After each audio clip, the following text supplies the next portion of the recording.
Kamne Lama Keleme Tukje Chingi Dala Siksus Gongya Breve Nyamda Dachala Chetsun Lame Tuche Rabgongme Kudan Sungi Nawa Drame Tu Nyam Sunyongwe Kesan Tobrashu Kewa Kundu Yanda Lama Dan Drame Cheki Bela Sanamangi Yamterapsune Dorje Changi Kopa Nyuruto Sho Pakyuke Kudan Dagi Lo Pakyuke Sundan Dagi Pakyuke Tudan Dagi Yerme Chiktu Jingi Lo Makyuke Kudan Dagi Lo Makyuke Sundan Dagi Makyuke Tudan Dagi Yerme çıktı çingil o.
Dagi chushe gibe sonamgi rola penchre sange drupar sange chodam soge chonam la chancho pardo dani kyasuchi dagi jinso gibe sonamgi rola penchre sange drupar sho sange Chodam soge chonam la chancho pardo dani kyapsu chip dagi jinso gibe sonam ki rola penche sangye drupasho. In the Buddha, Dharma and Sangha, I take refuge in pure enlightenment. Through the practice of generosity and the other perfections, may I attain Buddhahood for the benefit of all sentient beings. Namo yal haye ke da vidane jinke drubondan da mi ke namdan drogunge danam che tsampa tamche ke to dagi che ten tamche ke to dagi che ten.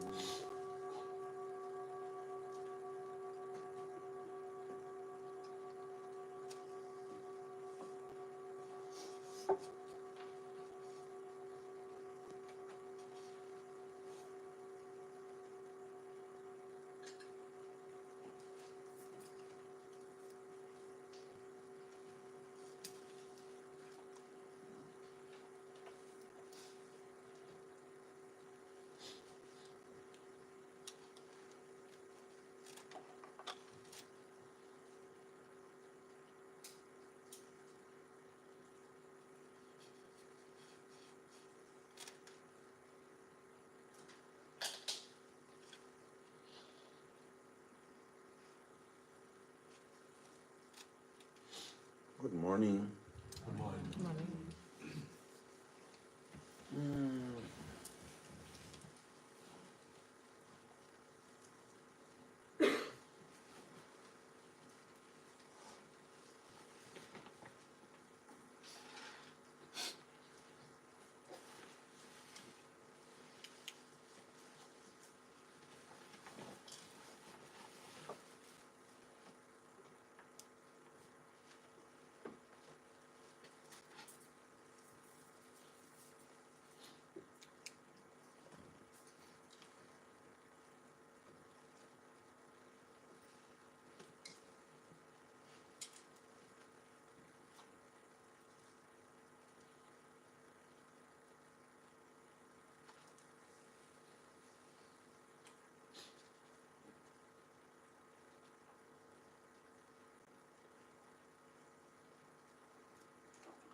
So,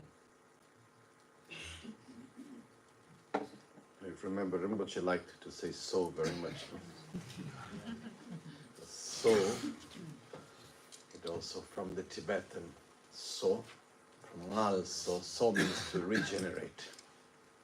So, Rinpoche was always saying so, connecting to the part of regeneration from so.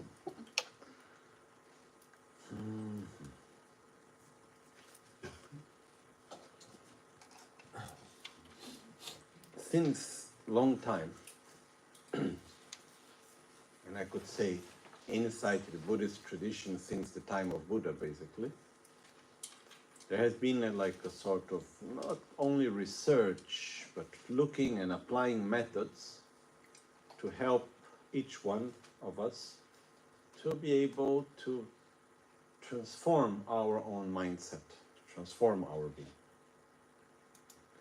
And one of the ways of describing this process, which was kept since long time as one of the best way system working,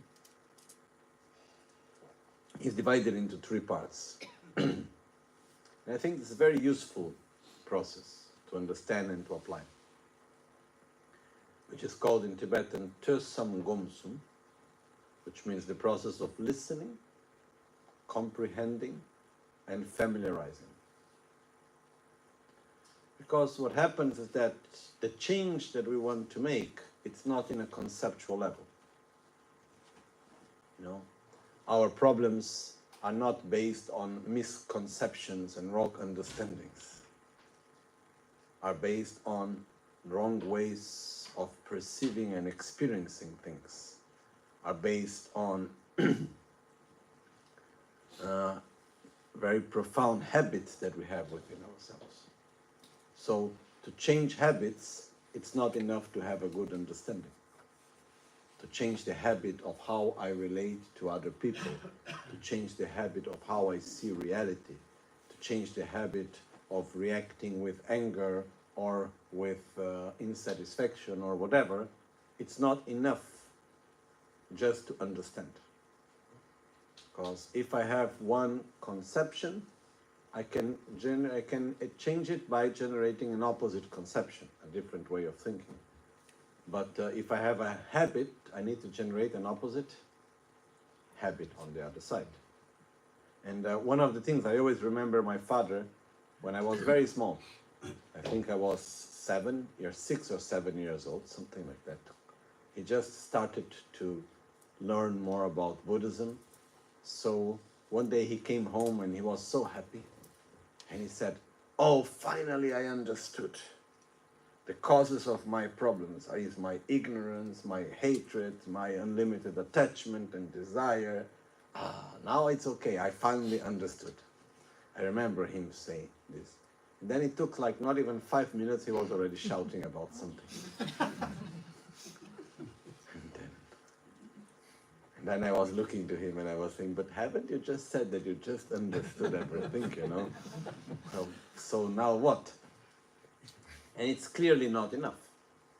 That's why there is a process, but how can I change a habit? I need to direct myself in a certain way. And here comes the power of our conceptual mind, that when we repeat something from the conceptual part of understanding, But we are able to repeat it and repeat it and repeat it and repeat it and repeat it many times and induce ourselves to experiences more than just conceptual repetition. Then gradually we change our perspective. Gradually we change our way of being. Okay? So the first part of the process is listening.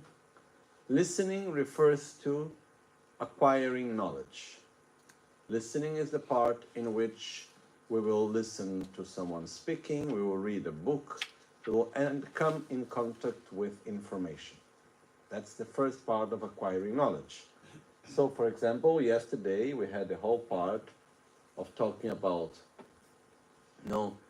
understanding the preciousness of this life and the certainty of death and the law of karma and going through understanding what is samsara and developing the strong wish to get out of samsara and having the clarity of abandoning what is harmful to us, cultivating what is beneficial to us, and so on.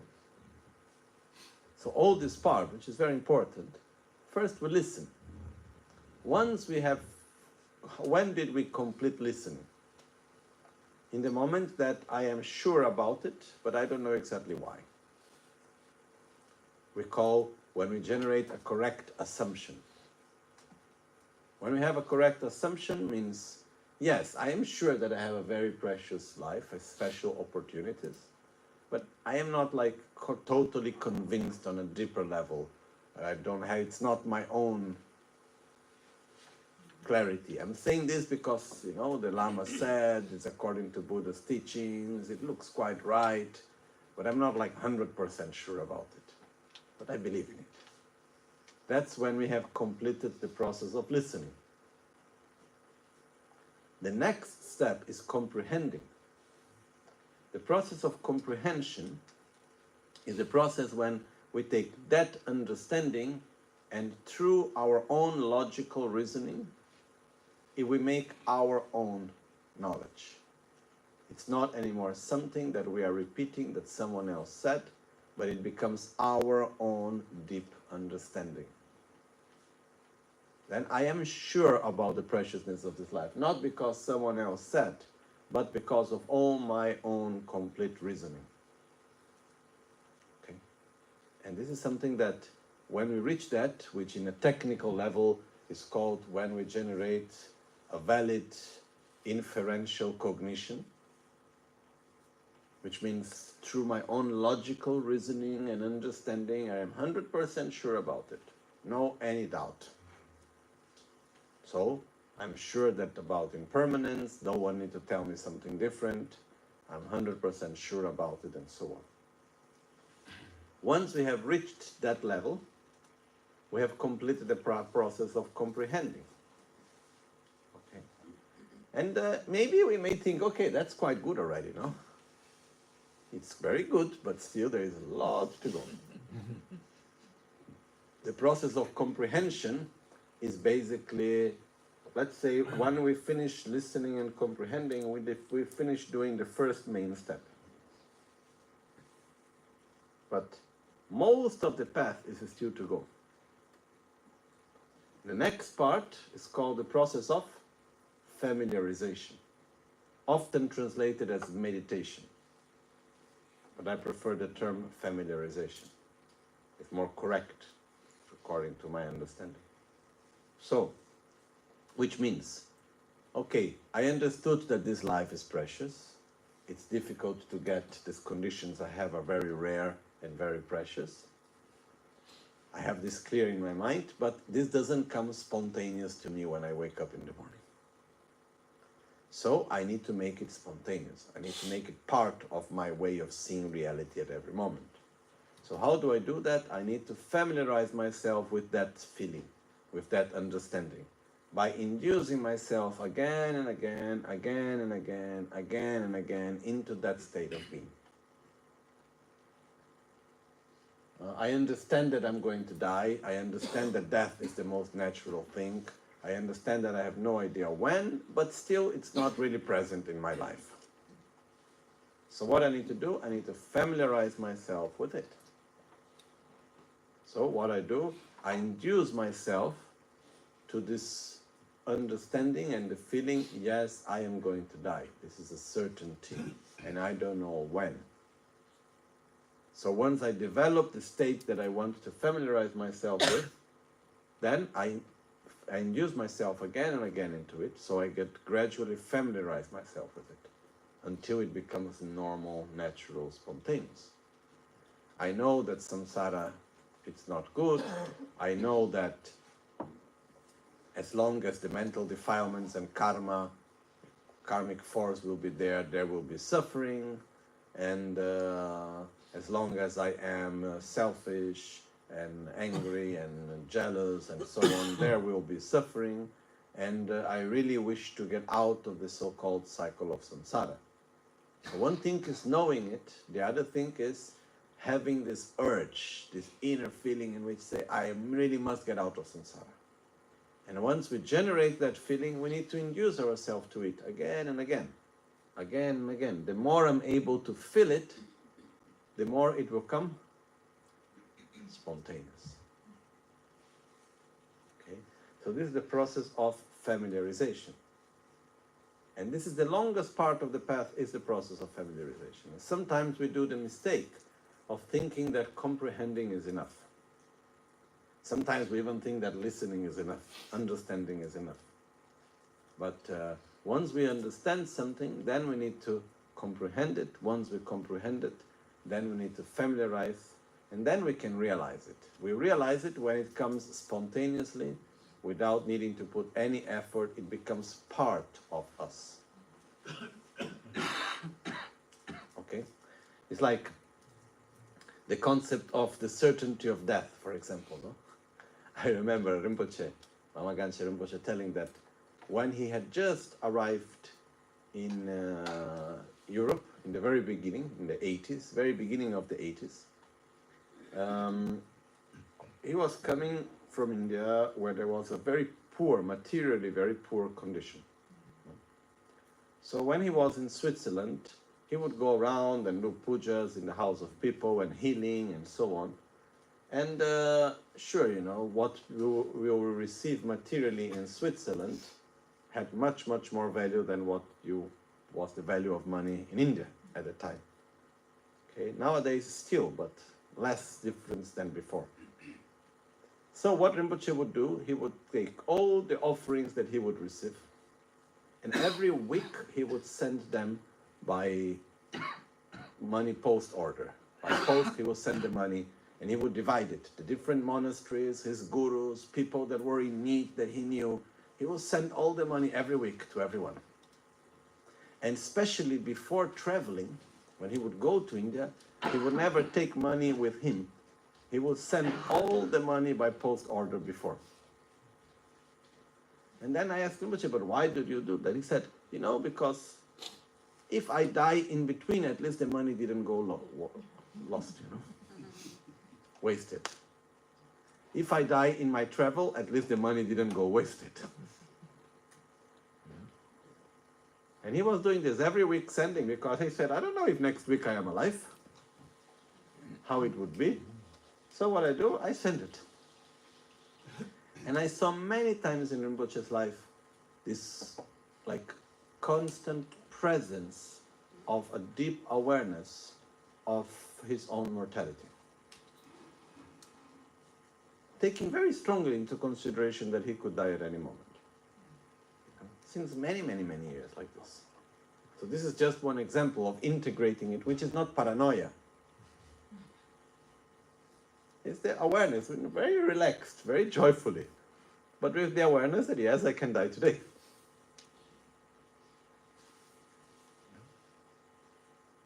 To generate that, we need to think a lot. We need to say, oh yes, I need to die today. And still it's difficult to believe in it, you know. Not I need to die, sorry, but I can die today. I need to know that I can die today, but I can die today. Why not?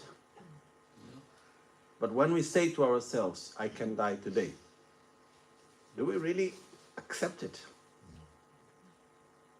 No. Even though logically we are saying, yes, tell me what is the reason for me not to die today? Which is what are the reasons, logical reasons, which are stronger than I can die today to prove to myself that I will not die today? What is the reasoning? I didn't die yesterday, so what? Now, what is the logical reasoning truly to convince myself that I will not die today? There is not the possibility for me to die today. Actually, if we look for it, we cannot find it. And yet, we say it will not happen. I know. And I remember friends like, Gloria Pozzi. Some of you met her. I was together with her in her bed before she died, the day before and just the day before, and she was in the most critical situation, and still, yes, I will die, but not so soon. So, just about this subject, I don't want to enter anything else because we have many things to see, but I will just touch very briefly one point which I think is very important. Yes, we are going to die. So, what shall I do? Because, there is one, my mom gave this title to a book about experiences with dying people, which I like very much the title, which says, death cannot be improvised. We need to prepare. So how do I prepare myself for my own death? Because, okay, you don't believe, or I don't believe, we don't believe that we are going to die today. But are we going to die? Yes. So shall we prepare for it or not? Okay. So very briefly, without going into details now, there are 5 things to do. 5 points how to prepare for our own death. Okay? And I have given these explanations in many details many times, but so we're not going to go into details right now. But are called the 5 powers in relation to one's own death. The first one is called the power of virtue, which, making it simple, it means to have a good relation with material things and to see material things that we possess as a mean and not as a goal. I have things because they serve me for something. And one of the parts of this power of preparing is write your will. Really, not just like, as an idea. Bring and take pen and paper according to the law of your own country and write your will. Oh, but I don't have much. Doesn't matter. Write your will. This is one thing. And direct what you have in the most virtuous way that you can think about. Second, one other simple exercise to do is go at home, open your cupboard, one of the cupboards of the house, look inside and start looking to things and say, do you serve me or do I serve you? Do I need you or I just have you because I like having you? And then if anything that we find that is not serving us, there is no particular purpose for us of having, then in this case the possibility is or we give it away, or we sell it, or we throw it, or we find a purpose for it. Don't keep stuff simply because we like to own it. The second power is generating an identity that goes beyond this body. Learning to see ourselves beyond this body. I am not this body. I am this body is something that I'm using. Like Lama Rinpoche once told me, what would you say to someone that would go to a hotel and started to renew the hotel room? Paint the walls, buy new furniture, change the room, and the person even doesn't know how long he's going to stay in the hotel. What would we say to someone doing this? Like I come here to Holland, now I'm staying at a new house, but let's say that I go and I start fixing the room and changing things. And then, you know, I'm in a hotel, even worse, no? I'm in a hotel and then I get there fixing the whole and doing things like this. I go to buy furniture or whatever. What would you say to someone doing this? Strange. You are crazy. No? Something is really wrong with you. And then what she was saying, this body is like a hotel room. When we are born, we do check-in. And one day we do check-out. Small travel, small, medium, long travel. Then we go another check-in. But one day we will give up this body. So it's just like a hotel room. And we don't know how long we're going to stay in it. So the important thing is we need to take good care of the room, keep it clean and nice. Yes, take good care of your room. But your purpose is not having the room. The purpose is doing what you need to do while you are in that room. And the important thing is when you enter the hotel and when you come out of the hotel, you are rested and you are a better person when you get out of the hotel. The experience there was good for you. Similar to that, when we come to this body, one moment we need to leave it. But we continue. There is a fundamental part of us that continue. So the more we are able to identify ourselves with that transcends this life, with that is beyond the body, the less attachment we have to the body, the less attachment we have to this image of this body and to the body itself, the better. It's the second point, without going into details now. The third point is training ourselves into opposing ourselves to that is harmful to us, which is in few words asking oneself, okay, if I die today, what is there that I don't want to bring with me? What are the stuff that I really don't want to bring with me? I am reborn next life. What I have now that I don't want to have in my next life? What is there that I want to live here? What are the habits that I have? What are the mental, physical, verbal habits that are there? The imprints that I have that I don't want to take with me.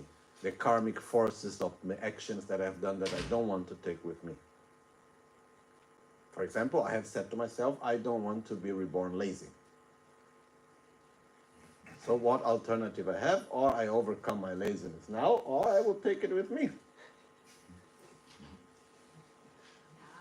So look at yourself and ask, what are the stuff that I have with me that I don't want to take with me? Okay? And then train yourself to let them away. The fourth power to prepare ourselves is the opposite question. What are the things that I want to take with me? I'm about to go traveling. What do I want to take with me? What I think is useful for my journey after I die. What are the tools that I need? Oh, I need patience, I need stability, I need concentration, I need awareness, I need kindness, I need love. What inner space? What do I need? So make a list of what you don't want to take with you and what you want to take with you, like a packing list for your travel. And then make an effort to give away one part and to cultivate the other, to prepare the other.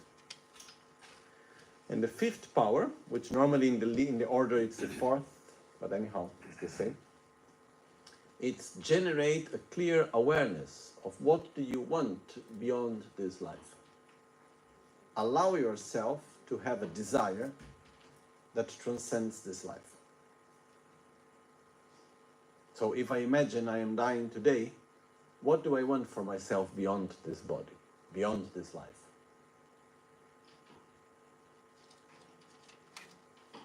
Have a direction where you place your mind. So these are the 5 things that we train ourselves in order to be able to die better. So once again, Non-attachment to material things and give a good direction to the things that we have materially. Non-attachment to the body and generate an identity that goes beyond this body. Recognition of what we don't want to take us to the next life and make an effort to abandon them. Clarity of what we like to take with us to the next life and have an effort to cultivate them. And generate a desire, a wish that goes beyond this body. What do I want that goes beyond this life? Where do I want to be reborn? What do I want for me? May I never be separated from a perfect guru. May I always be in a state of love and kindness. May I find myself in peace. What do I want beyond this life?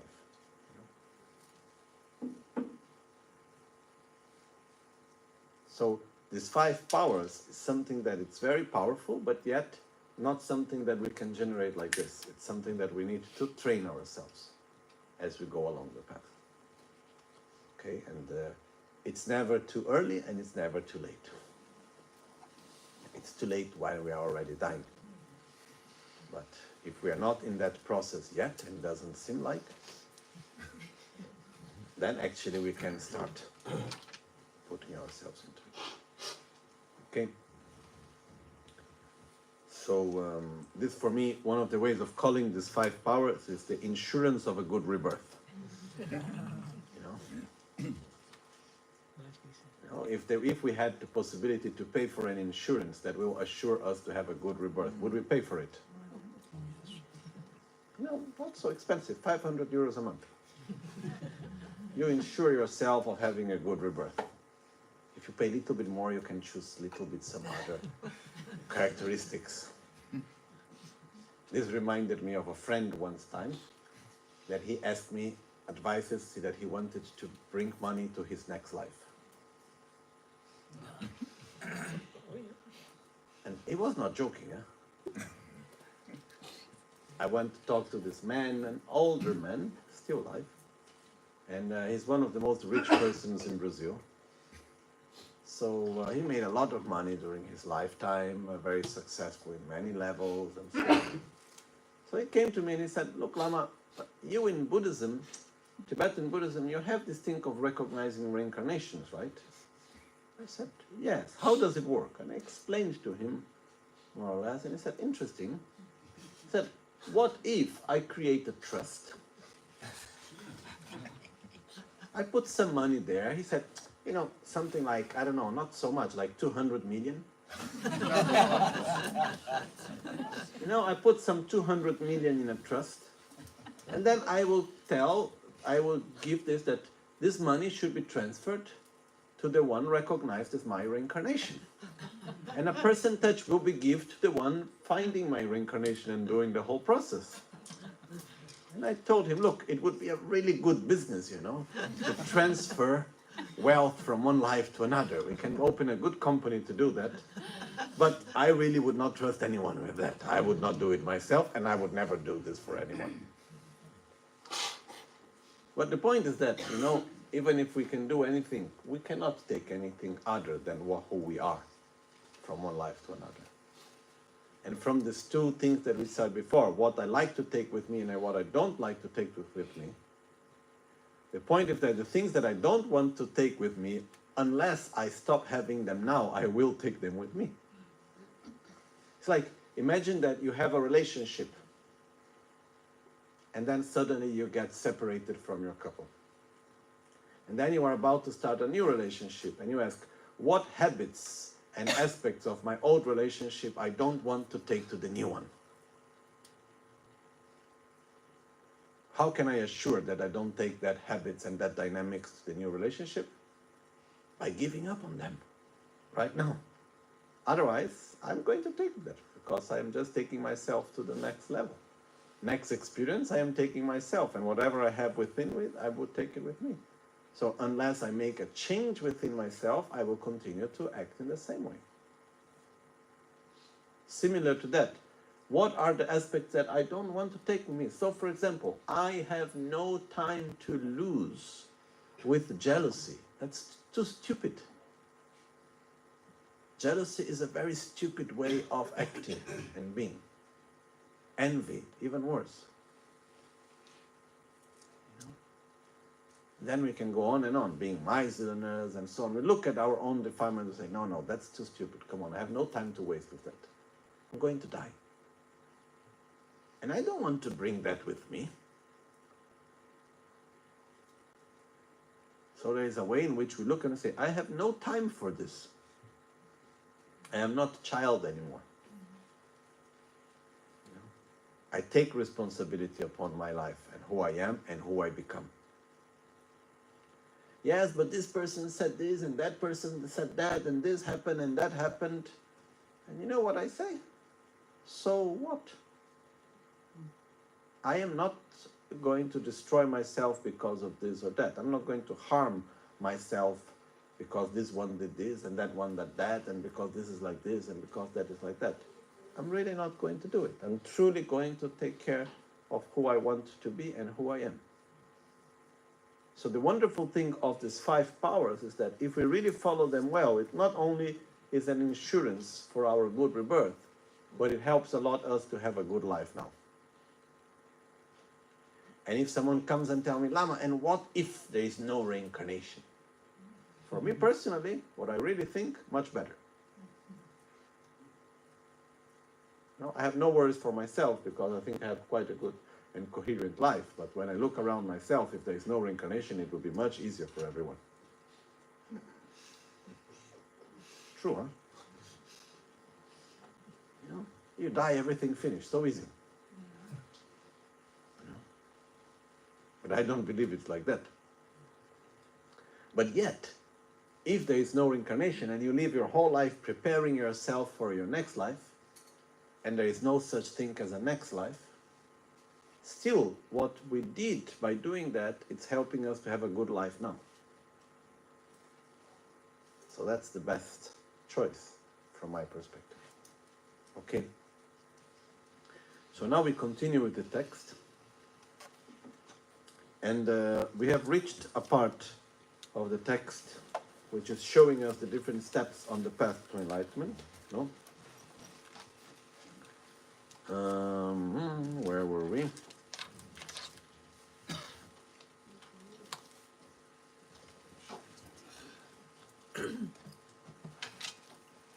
Page 27. Second verse in page 27.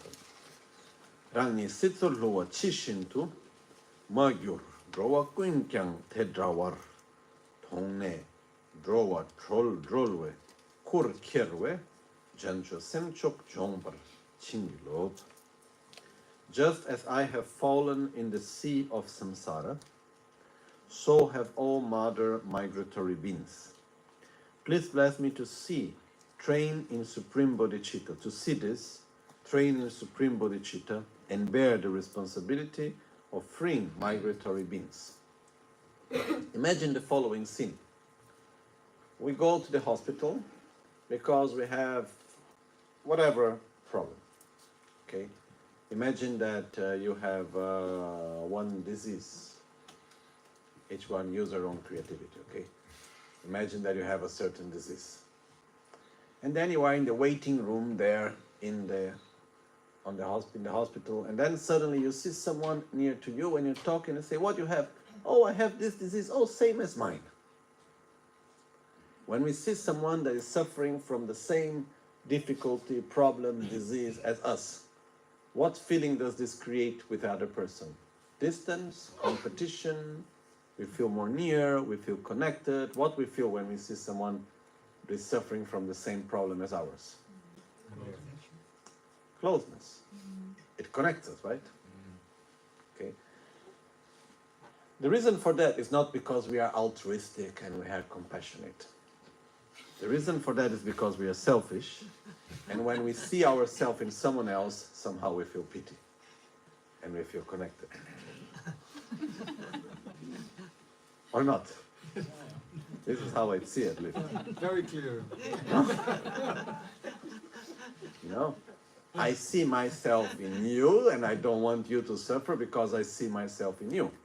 That's why we have difficulty, accepting and seeing the suffering in those that are similar to us, in those that are near to us in this way. And if I want to be if I don't want to suffer for your suffering, what do I need to do? I need to make distance between you and me. I am not as you. You are not like me. And with the more we make distance, the easier I can accept your suffering.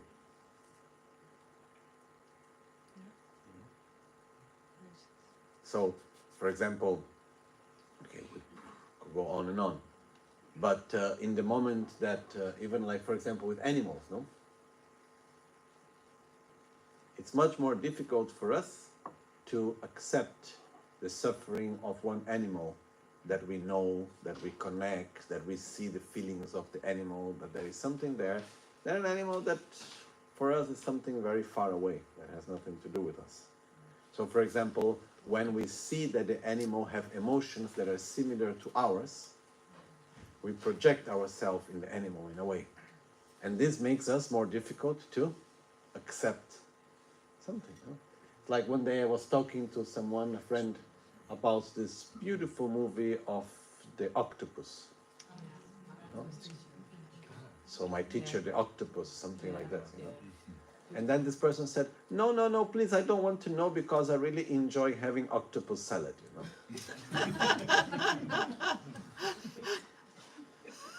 Now how can I eat octopus salad? It's true.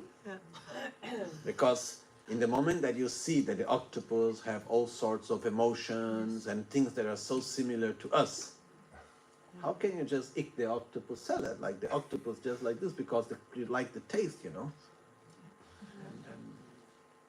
And when you see the level of emotion that a pig can have,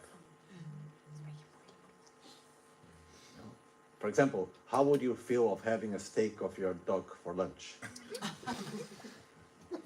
Dog steak.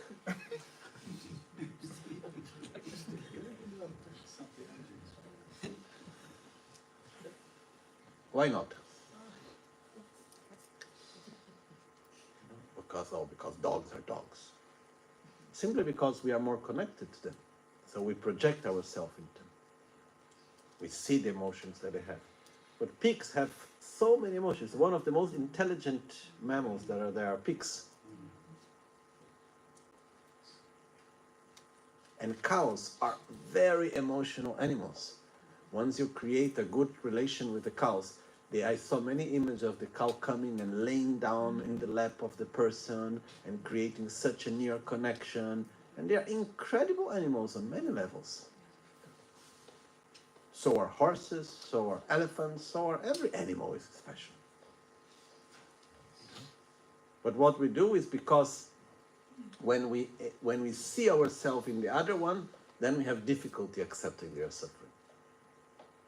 When we create distance and we are different and I don't project myself in you, you know, because you are from a different race, because you have a different political view, because whatever, you are from a different social class, because of whatever, I make distance. So by making distance, I feel that I can accept your suffering. You know? Like right now, without entering into any of the political discussion, when we see wars going on, like the recent conflict that is going on in Israel, for example, from the sides of war, the value of life is the same or is different?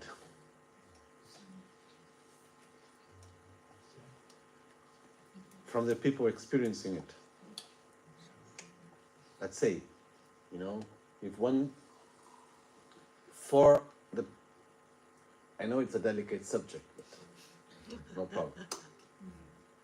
When we look, I'm generalizing, okay? But the value of life of one Israeli is the same value of life of one Palestinian? No, I'm not talking about idealistic. I'm talking about how it's being experienced. For example, from, let's say, one army. So, in this case, I know it's a delicate subject, but Israeli army. And I'm not talking about I'm not entering into being in favor of one against the other, but just looking. The Israeli army in this case, value the life in the same way or not? Yes, value of the life is same for everyone. It should. But when you see, am I ready to kill 1,000 people to save the life of one? Yes. Yes. But what allows me to be able to go to that? I need to have something that justifies that in myself. And one of the ways is making this distance, making this separation. But we don't need to go even far away. Let's see here in Europe, in Holland. When we take a migrant, okay, and if there is one nice blonde man or woman, Dutch, very Dutch person that is lost in sea, trying to go from one country to another, does the life of this person have a different value than the life of a Moroccan or who knows where, someone from Uganda or who knows where, trying to cross? Yes. You know, if we would take anyone Dutch, not because of Dutch, but based on our, that have gone through the difficulties that these people have gone, and they would be like heroes. Yeah. Or you didn't know what they went through and what they did, and it's like crazy things, you know. But we make difference, no? And how come we can look at these people going through all these difficulties and dying in the sea in such way and not do much about it truly in our society? If these people were same as us from the way of seeing, would we act differently? Yes. So what allows us to accept in a way what happens is this distance that we create. They are from different country, different culture, different social status. They're different than us. And I'm sorry to put it in this way, huh? That's right. But the way to open our heart is by first of all seeing that we are in the same situation. Allowing ourselves to look at the other one and seeing, yes, we are in the same situation. You know? It's like, yeah? If you see that all the time, it's unbearable to watch the news and if you allow yourself to... Sure, it's unbearable. You need to have a direction. You need to have something to do. There needs to be a way out. There needs to be a place and a way how you direct your energy. Okay, and this is the next step. Luckily we have. But the important thing is to understand first the dynamic in which we make indifference and we create distance. Mm-hmm.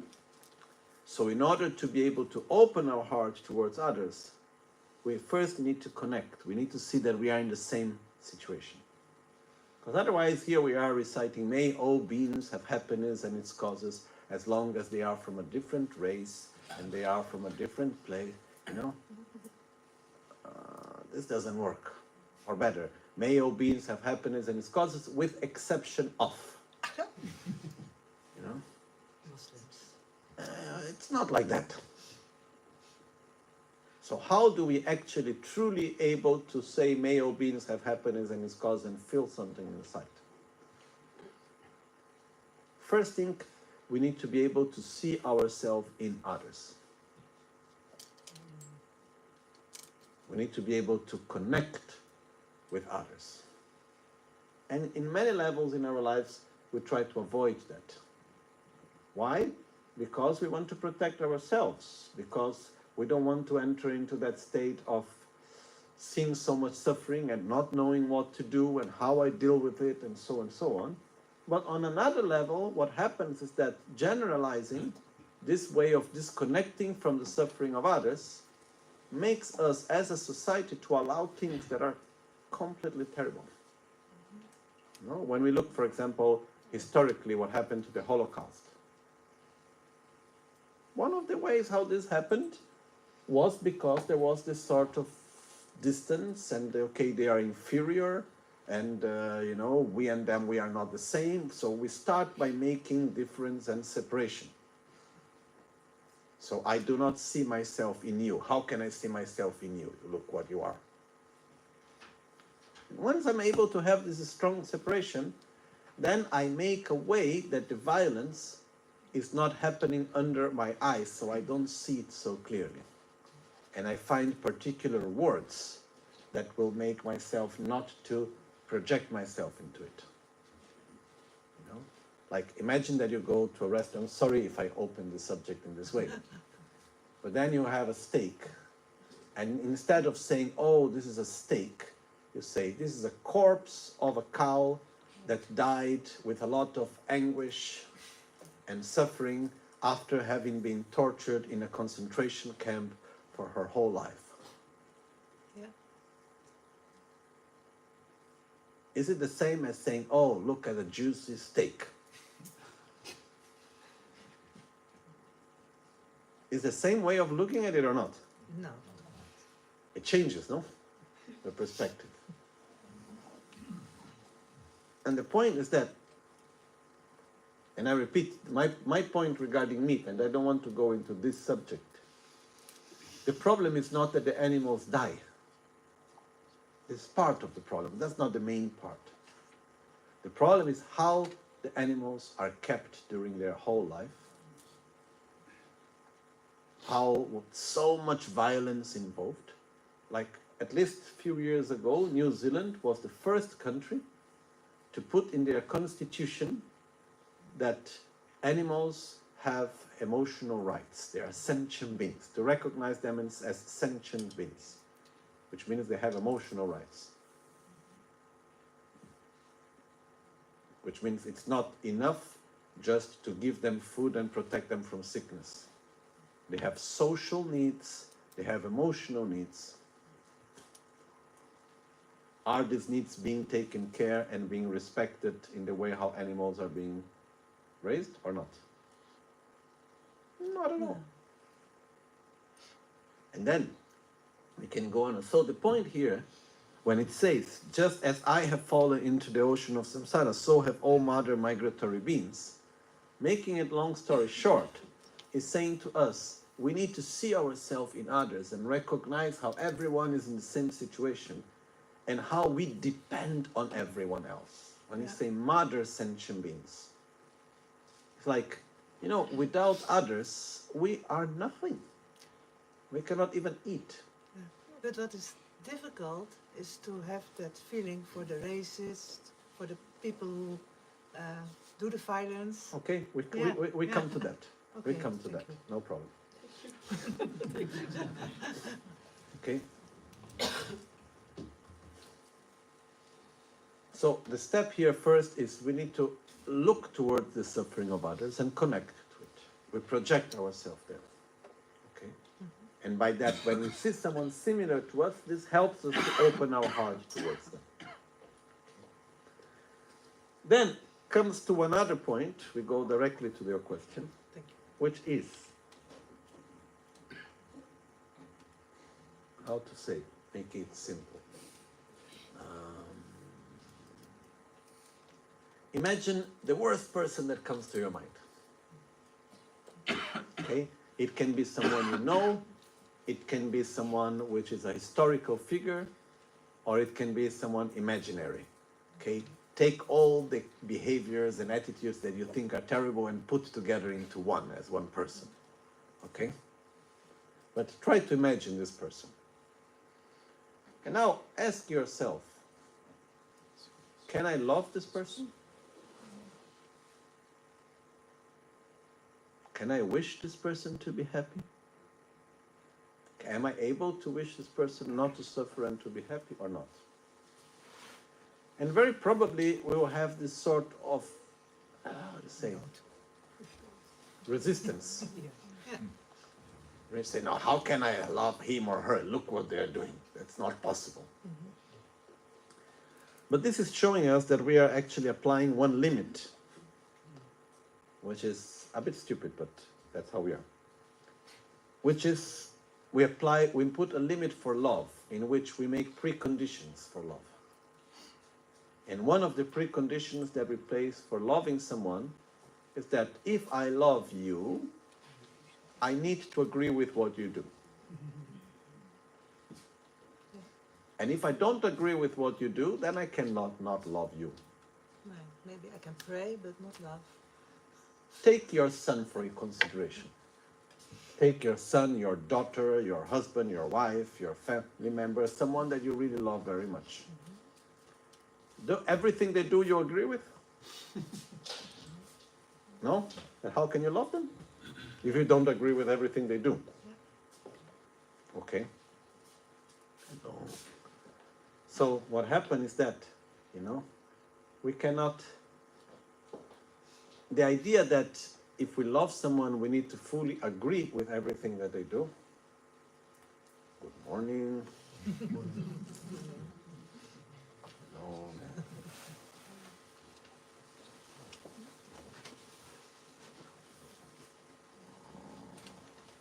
Welcome.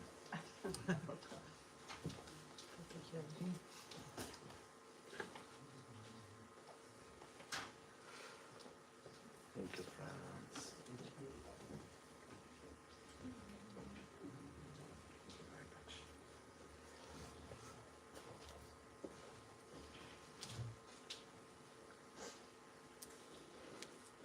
So, what are the conditions for us to love someone?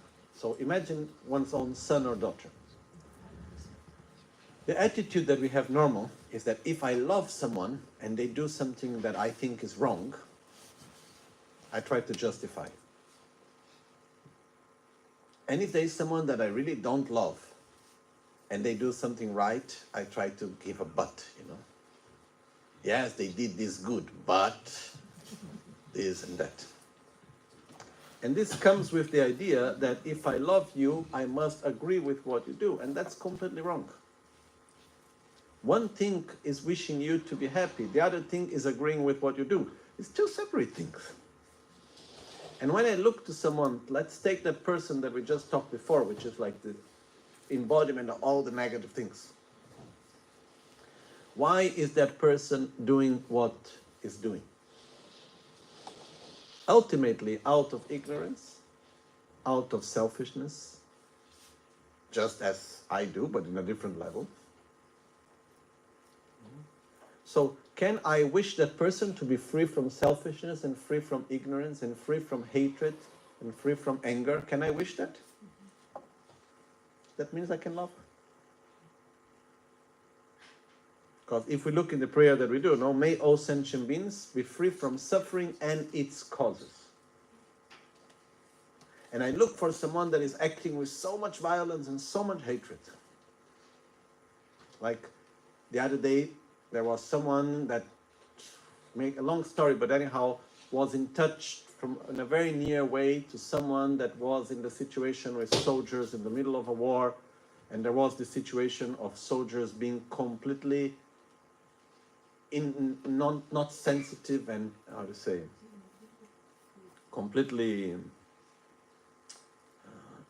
like ignoring, the suffering and terrible situations of suffering and so on.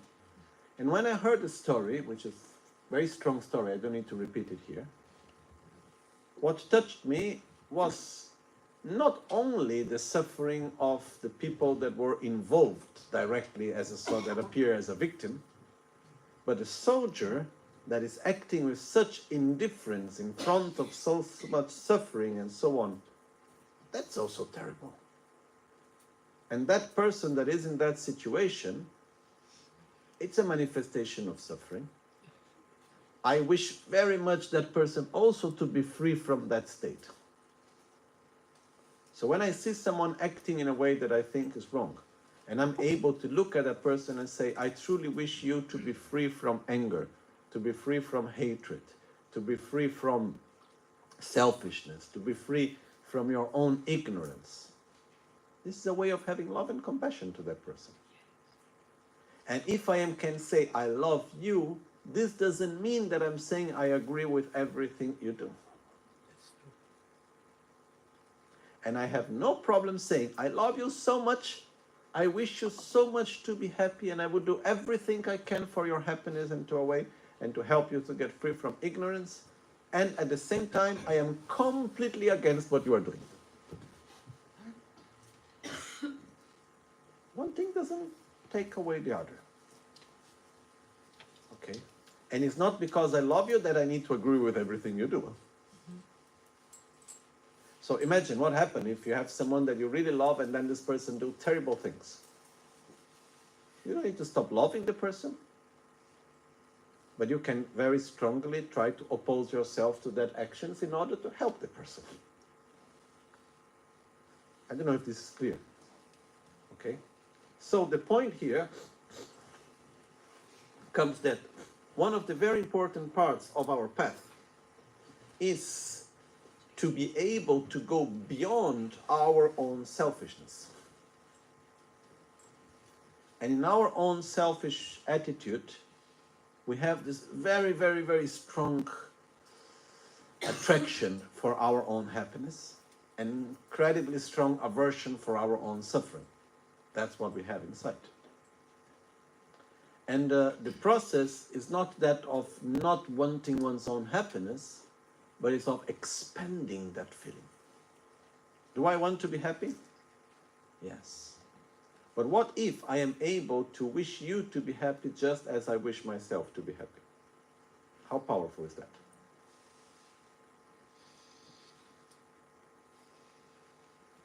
It's even, if we need to make a love declaration, to say to someone, I love you as much as I love myself. Wow, that's a lot. If I tell you, I love you more than anything, that's not really true.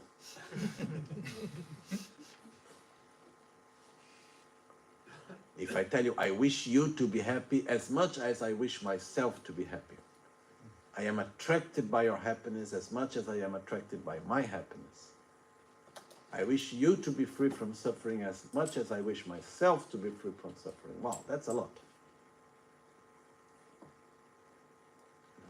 So, the process here that Lama Tsongkhapa is showing us is the process of first seeing the suffering of others in order to connect, in order to feel others, and seeing that others are in the same place and the same situation as us. We create many barriers between us and others. Humans, not humans, races, social status, religion, family, friends. We create many, many barriers between us and others. And all these barriers that we create, somehow they allow us to feel closed and not to see others. But here comes one other point which for me is very important. The greatest of all our qualities, the most beautiful part of ourselves, is the feeling of loving others, of having love and compassion. That's really the most beautiful part of our own selves. And it's interesting enough that it is impossible for us to go in touch with the most beautiful part of ourselves and to develop the most beautiful part of ourselves without having others.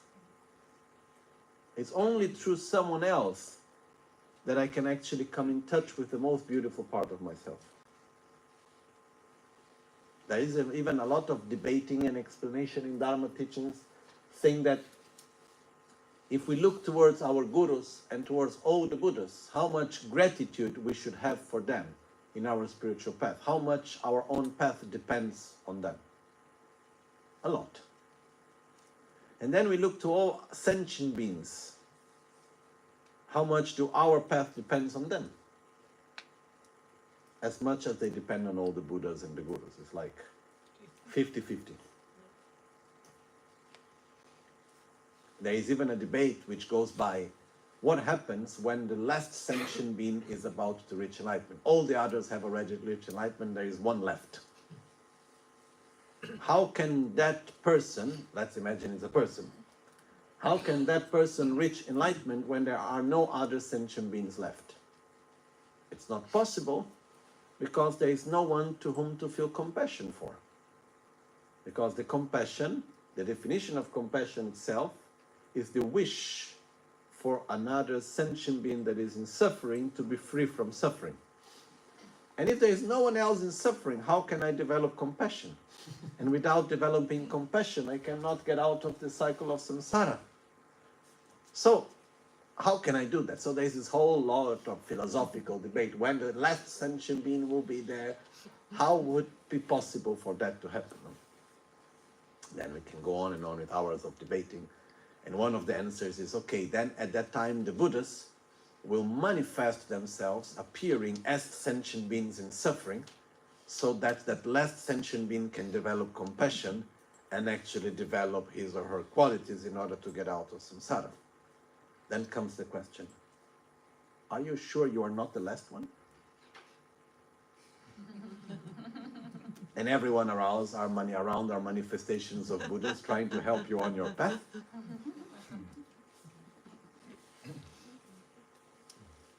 Final point, it doesn't matter. The point is that I need to develop my qualities, that's all. So, when we have the possibility to be in front of someone and to love that person, to love that animal, to love that being, truly, not like a sort of business transaction type of loving. You know, the business transaction type of loving is, I love you as long as you give me that. And in the moment that you stop acting in the way how I want, doing what I think you should do, being kind towards me, then I will stop loving you. How come you don't do this to me after so much love I have given to you? That's, business transaction, basically. We make a sort of contract, what I'm giving, what I'm receiving. As long as we are giving and receiving the right thing, we are okay with our contract. In the moment that I take away the contract and I simply say, I love you because you exist, full stop. I have compassion of you because you suffer. I don't need any other condition there.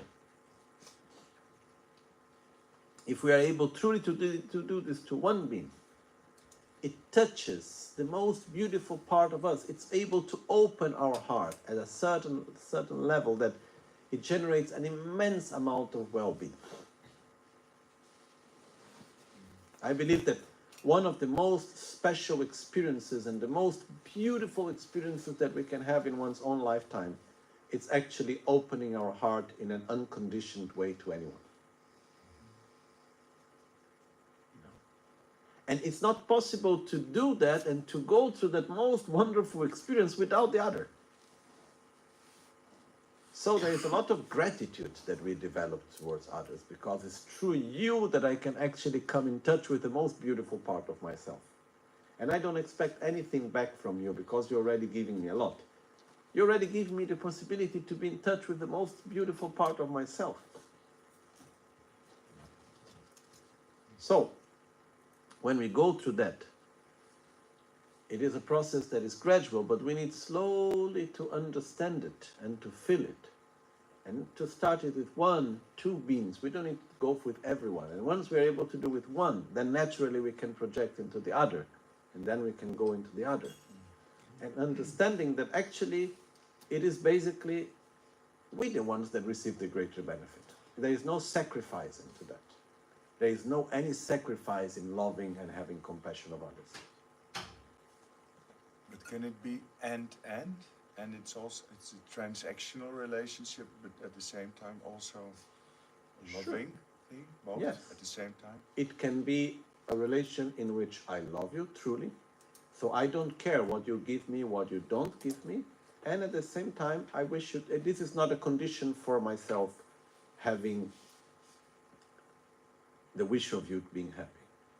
Then there is another level, which is a problem that we have a conflict with the word love. Okay. The word love in English, I don't know in Dutch. What's the word for love in Dutch? Liefde. Lief. Liefde. But it comes from the same root, I imagine, no? The word love in English comes from lubya in Sanskrit. It's one of the origins. Okay. Lubya in Sanskrit means passionate desire. Okay. And when we go to look in Italian, amare, which is the same root for Portuguese, amar, or for Spanish, amare, and so on, the Latin languages. It is coming from the word in Sanskrit, kama. Kama, kamare, amare. Kama means, again, passionate desire. Maybe you heard about Kama Sutra. Okay? So, we have the word that we use for love. It's actually coming both in English and in the Latin languages there. It's coming from the concept of passion, of desire, which is a completely different thing. In Sanskrit, there is another word which is Maitri. Kama means I want you. It's like, imagine if you go for chocolate. Can you say I love chocolate? Okay. But when you say I love chocolate, does it mean that you feel good when you have chocolate, or it means that you wish the chocolate to be happy?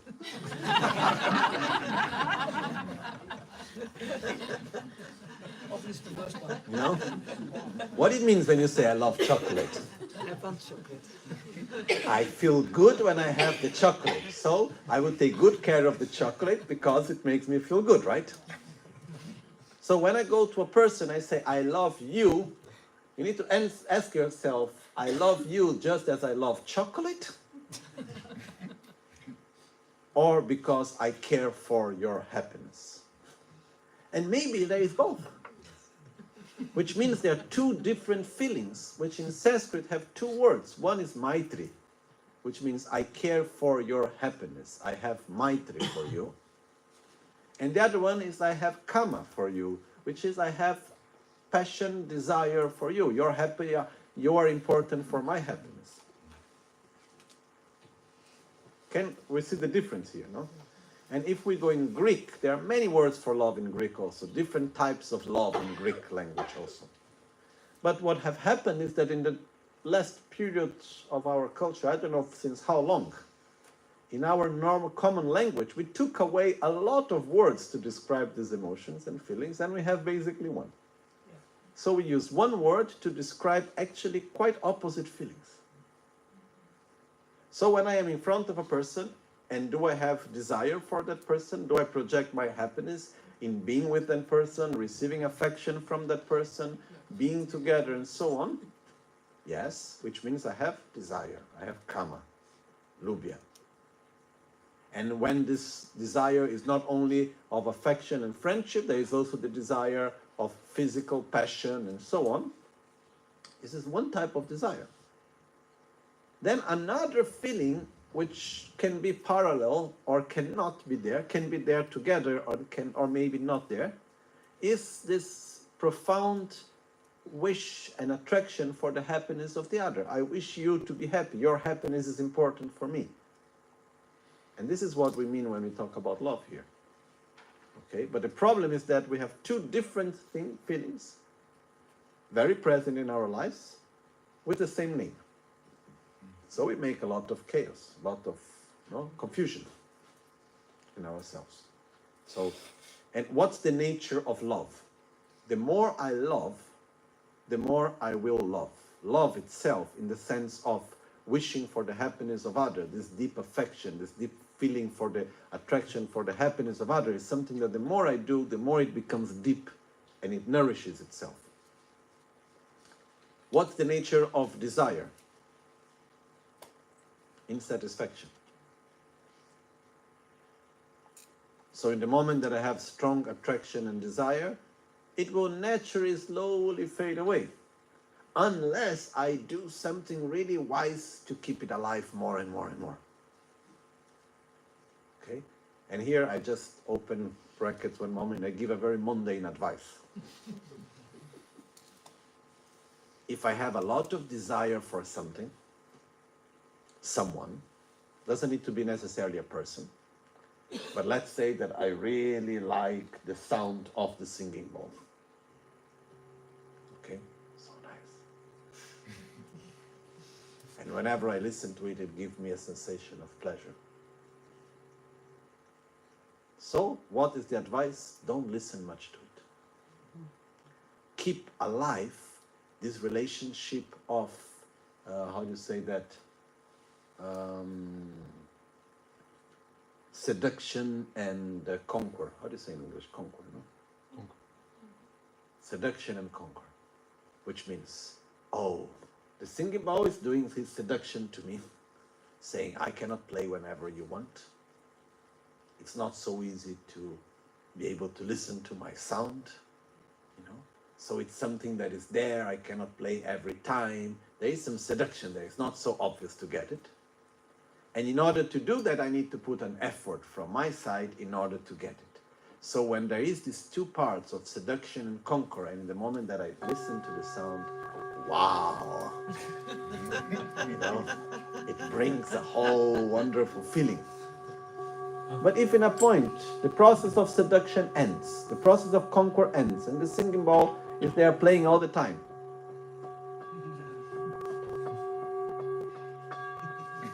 so good. I need some space from it, you know.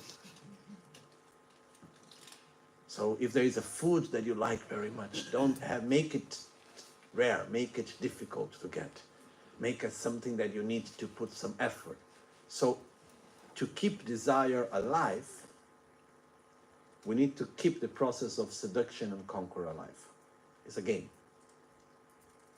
When this game is there, then desire can be there.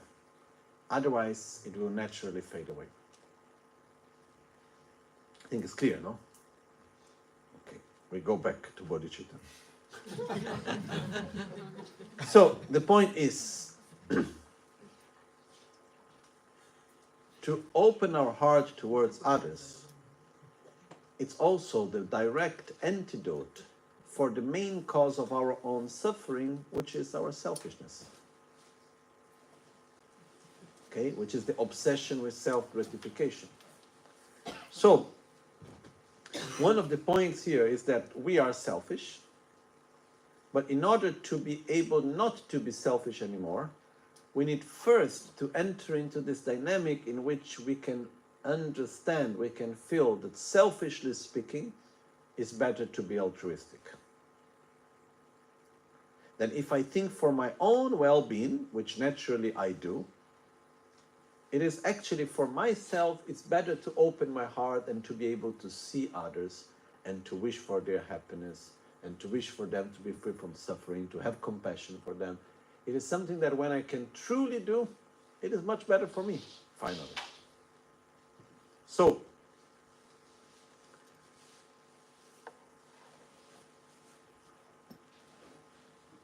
in order for me to be able to see the suffering of others and to see others and to wish them to be happy and not enter in what was just said before about entering into this state of anxiety and the feeling of being, how do you say,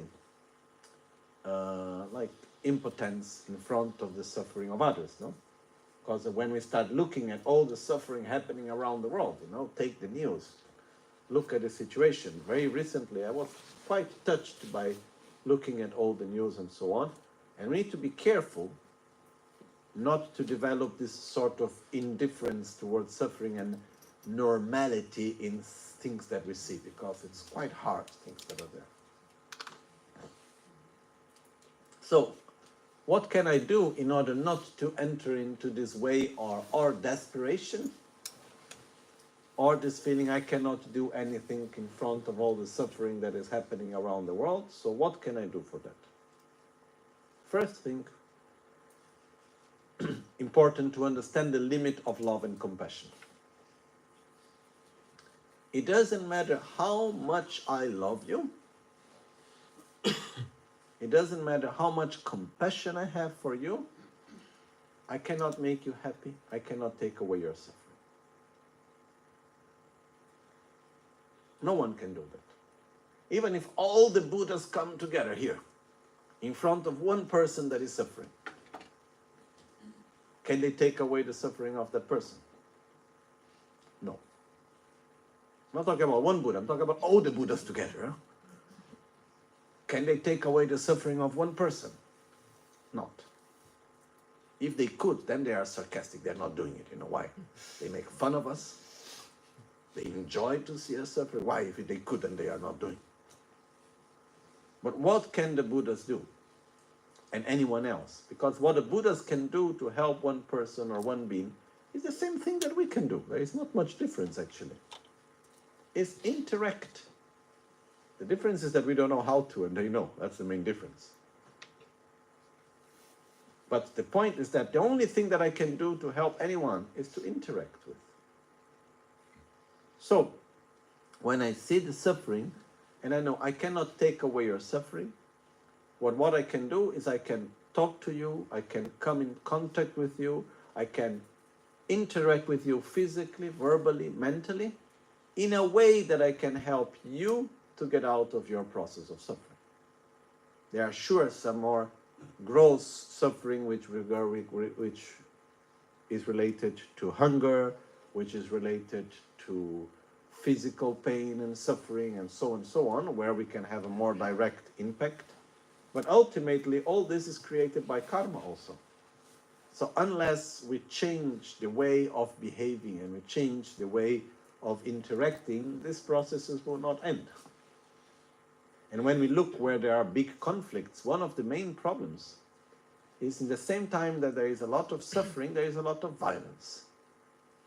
So it's like experiencing the result of negative actions and creating more negative actions all the time.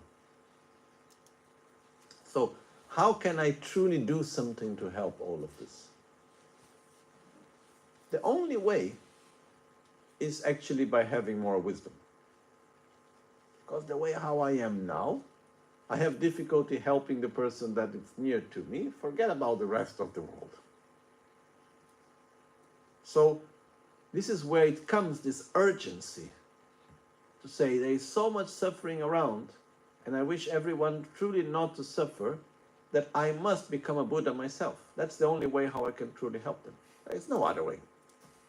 It's like seeing so much hunger and think, okay, the only way how I can help is actually by becoming a billionaire and give them food. Or being able to have so much food that I can give to them. How can I take away hunger if I don't have food to give? So, this is where comes the concept of bodhicitta. The concept of bodhicitta is not coming because, oh, it will be so nice to be a Buddha. There is no point becoming a Buddha if you can get out of samsara for your own personal needs. Once we have no more suffering, do we need anything more? Not so much. But once we want to help others truly, we need to develop our qualities to a point in which we are able to adapt to the needs and capacities of each one and understand them and being able to truly, adapt to their needs and capacities. And this is only a Buddha can do. And we could go on and on explaining why and how. But one of the main characteristics of being a Buddha, it is the capacity to see each one, to understand their needs, to understand their dynamics, to be able to see reality through their eyes, and to find the best way to interact with them, to help them. So this is where comes this strong feeling. I must become a Buddha myself so that I can understand each one through their own eyes. I can see their reality. I can know the right thing to do. I can really help each one in the best way possible. That's why I need to become a Buddha. And if we go to the verse, Lama Tsongkhapa here says, no? Just as I have fallen into the sea of samsara, so have all mother migratory beings. Please bless me to see this. Train in supreme bodhicitta and bear the responsibility of freeing migratory beings. When it says here to bear the responsibility means once I see the suffering of others, I said, I must do something myself. And what can I do? I must become a Buddha myself. I must eliminate my defilements. I must develop my qualities to their maximum potential. In the meantime, I will help everyone that is in my reach. I will try to share food with those that are in need. I will try to help someone that I meet on the street that needs help. I will try to help the people that I see by sharing the Dharma. I will help in whatever way I can. But this is very, very little compared to what I could do if I had my qualities developed. And one example of that. Think about, for example, someone that most of you have met, Lama Rinpoche. In one lifetime, how many people could actually Rinpoche touch their heart and make a big change in their life and help them in a deeper level? Many. Really many. You know, and when we look into this world, there are people that once they have incredible inner qualities, they are able to touch the life of so many.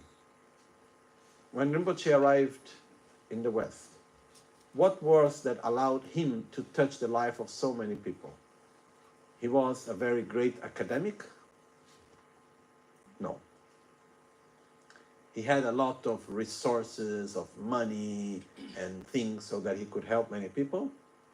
No. Rinpoche, when he arrived, and until his last days, he had no money. And any money that came to his hand, he gave away. So basically, I know very well from being near Rinpoche, you know, during all his life. So many times I remember Rinpoche saying, oh, no money left. And actually there was truly no any money left in the pocket, in the bank, nowhere. You know? I remember Rinpoche going to India to help people there and emptying all the bank's accounts of the Dharma Center and all of this. And then people from Italy calling saying, Rinpoche, we need to pay the bill, phone bill, we have no money. I said, something will happen, find some solution. And so, the way Rinpoche could help people, not because of money, not because of having a great title and having a lot of, being a great academic or something like that. But he is, and manifested in that body, he was a great being with an inner state of peace, of love, of compassion, of wisdom.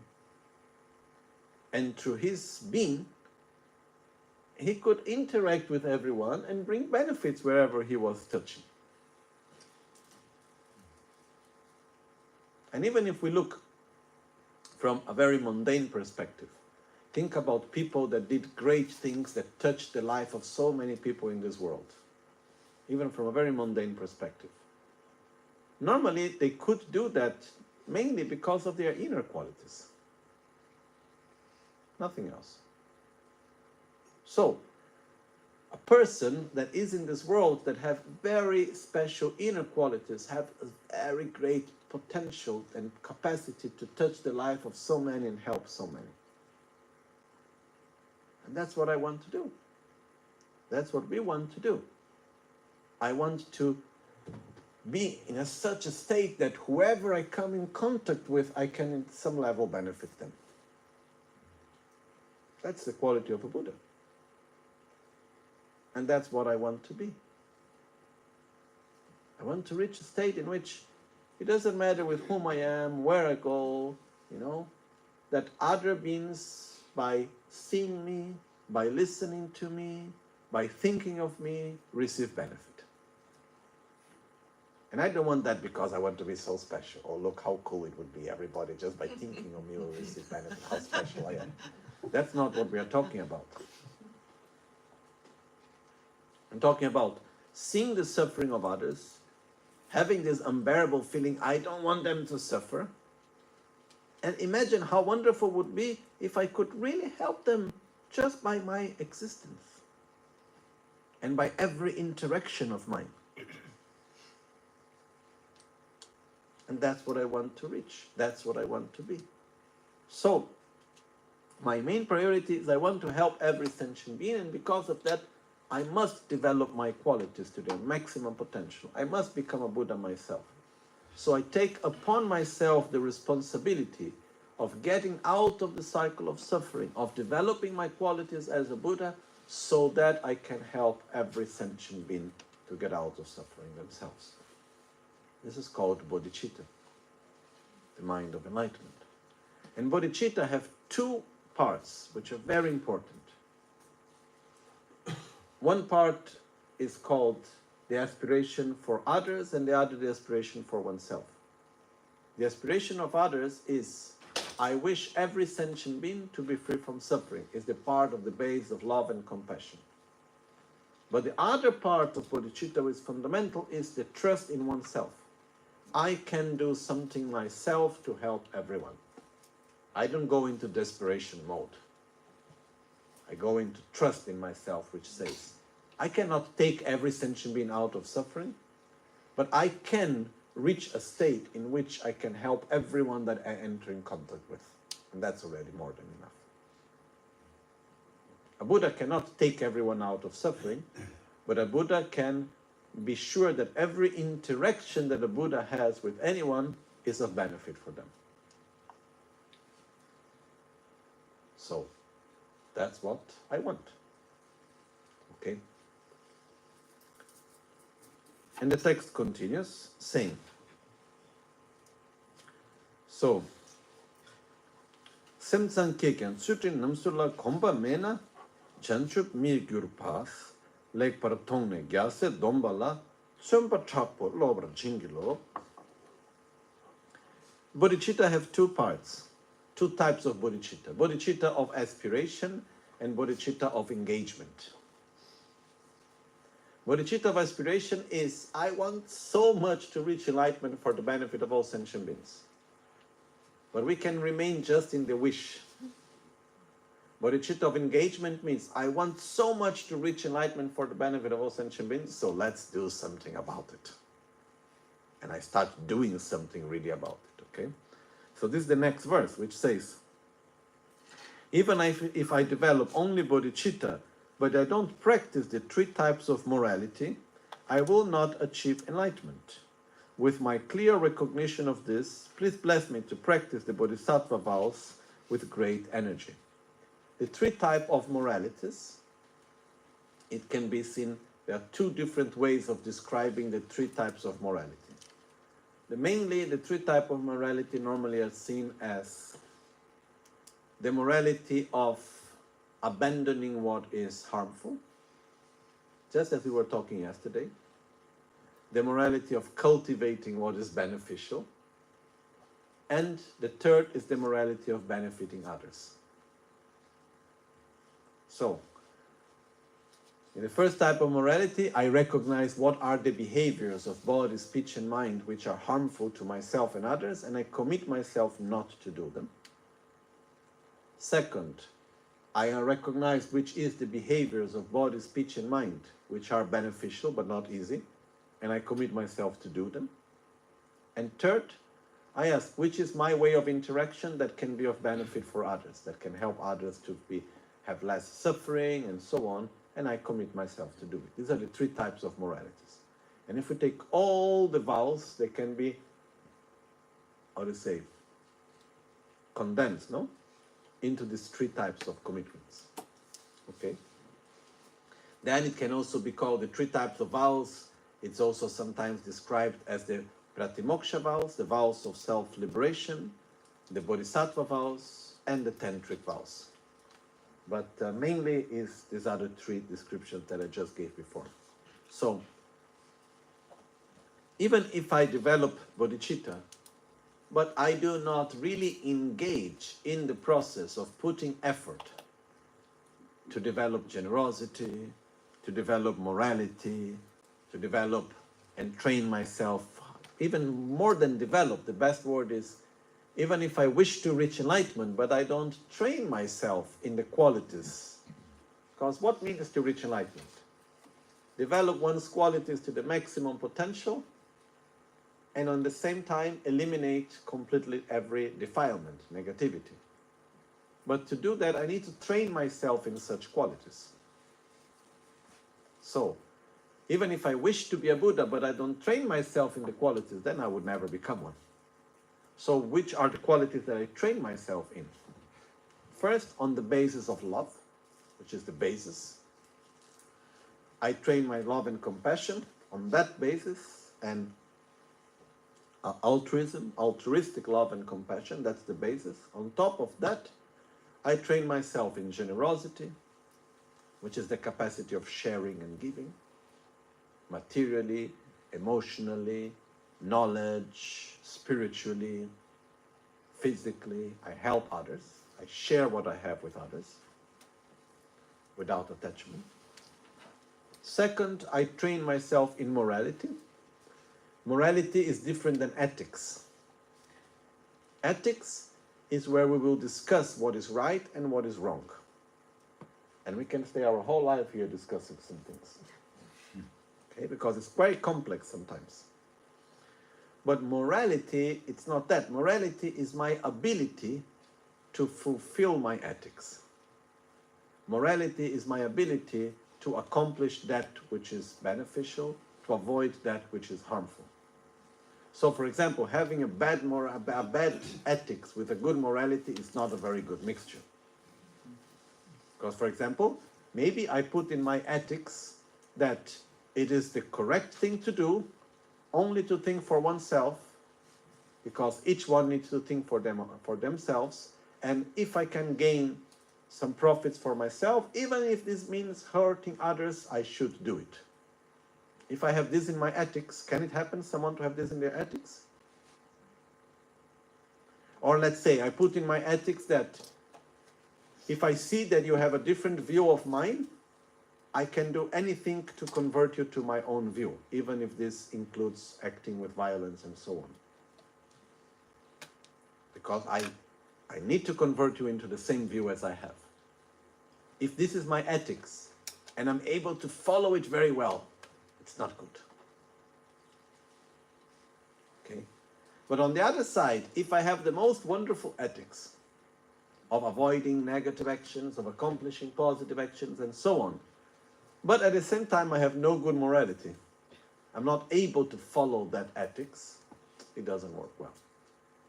So the second training is the training in morality, which is training ourselves to be able to keep our commitments, to be able to keep the words that we give, to be able to accomplish what is beneficial, to abandon what is harmful, to benefit others. And this means that we make commitments of things that we know are good but are not easy. So this is training ourselves in morality. Third, we train ourselves in patience. Patience means to stop acting and reacting with aggression in front of objects of anger. First on a physical level, then on a verbal level, then on a mental level. Not reacting with aggression in front of objects of anger. Yes? It's irritating. Let's say someone is irritating me. Is this the same as an object of anger, or on a level only? When there is a situation that you feel irritated, first of all, there is two types of situations in which you can feel irritated. One is an inner situation, other is an outer situation. Inner situation can be mental or physical. For example, sometimes it can happen because of a physical state in which we are. We become very sensitive to things. And then things that normally would not make us to feel irritated, we feel irritated. It can be because we have fever, it can be because of something regarding the hormones, it can be so many different issues. Okay? Maybe we didn't sleep enough. There can be so many different things regarding that.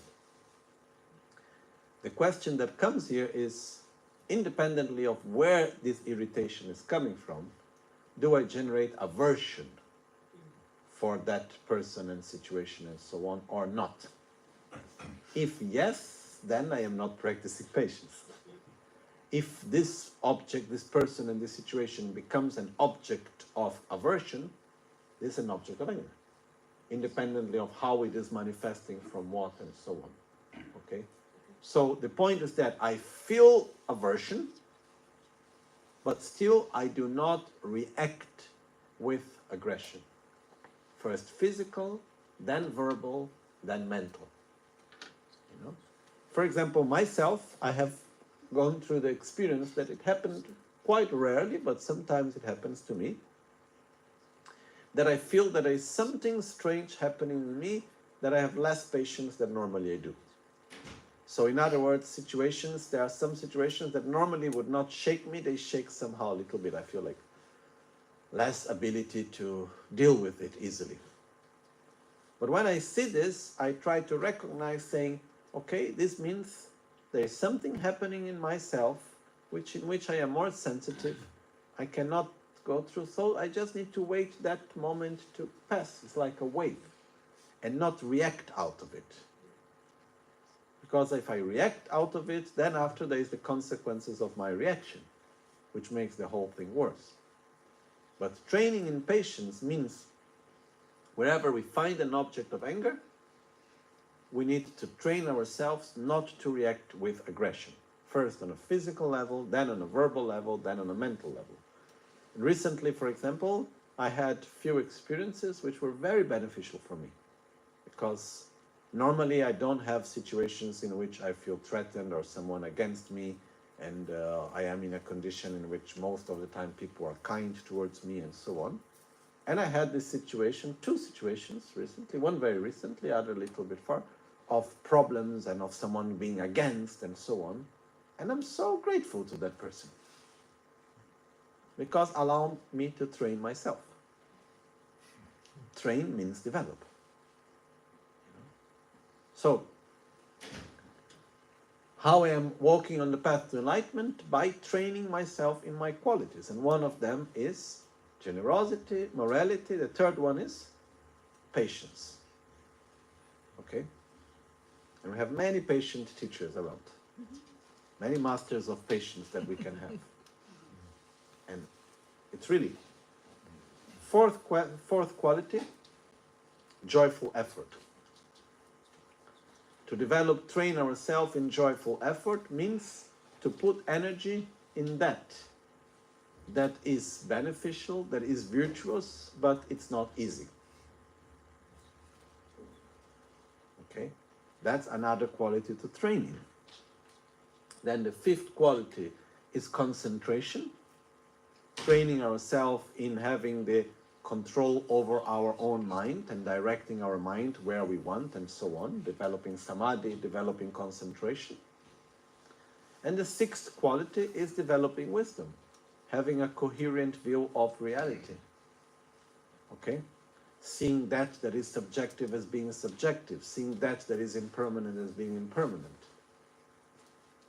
I can to go a little bit back because we talked also a lot about love towards ourselves. Yeah?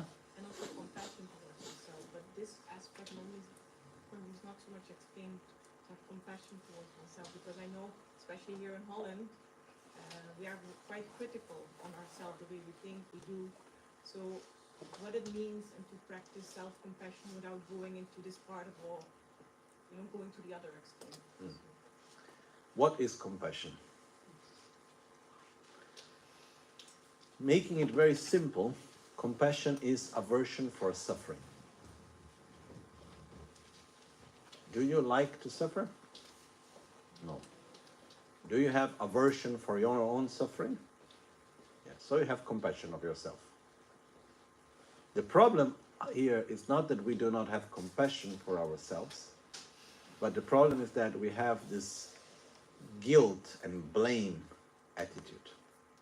And there is one attitude which it comes basically from our worldview. It comes from the cultural basis in which we grew up, which is very much connected to the monotheistic view and so on, which is the idea that there is someone to blame. So when something happens, when there is any situation, we try to find the responsible one. Who is the one to blame? And when we put ourselves as the one to blame, we enter into that game, how bad I am, I should not be like this, I shouldn't do like that, and this and that, and we can be very hard on ourselves. But okay, let's say that I did something really stupid. Why? Because I am ignorant, ultimately. Why am I ignorant? Since when have I been ignorant? Since always. So, can I blame fire for burning? Can I blame water for making something wet, for being wet? I cannot blame water for being wet and fire for being hot, or ice for being cold, right? So I cannot blame myself for being ignorant. and for acting out of ignorance. What I can do is gradually, one step after the other, I can rejoice of the ability of being less ignorant and of going out of that aspect. You know? So there is a part here which is I acknowledge my own mistakes and I rejoice of the beauty of seeing my mistakes and being able to redirect me differently. Because the real problem is when I am in a behavior and I don't even see it. In the moment that I see a certain behavior that is harmful, and I'm able to acknowledge it, and I'm able to say, okay, I want to do differently, and I direct myself differently. There is a part of affection towards ourselves, of embracing our own self, and say, okay, how good that I'm able to do that. But a big part of this guilt comes from an idea that somewhere we should be different, and we should have been good and pure. Because actually we are good. How come I am not doing things in the right way? And I don't know if I say this, but actually saying I don't know if I say is already a way to say it. Otherwise I don't even say that.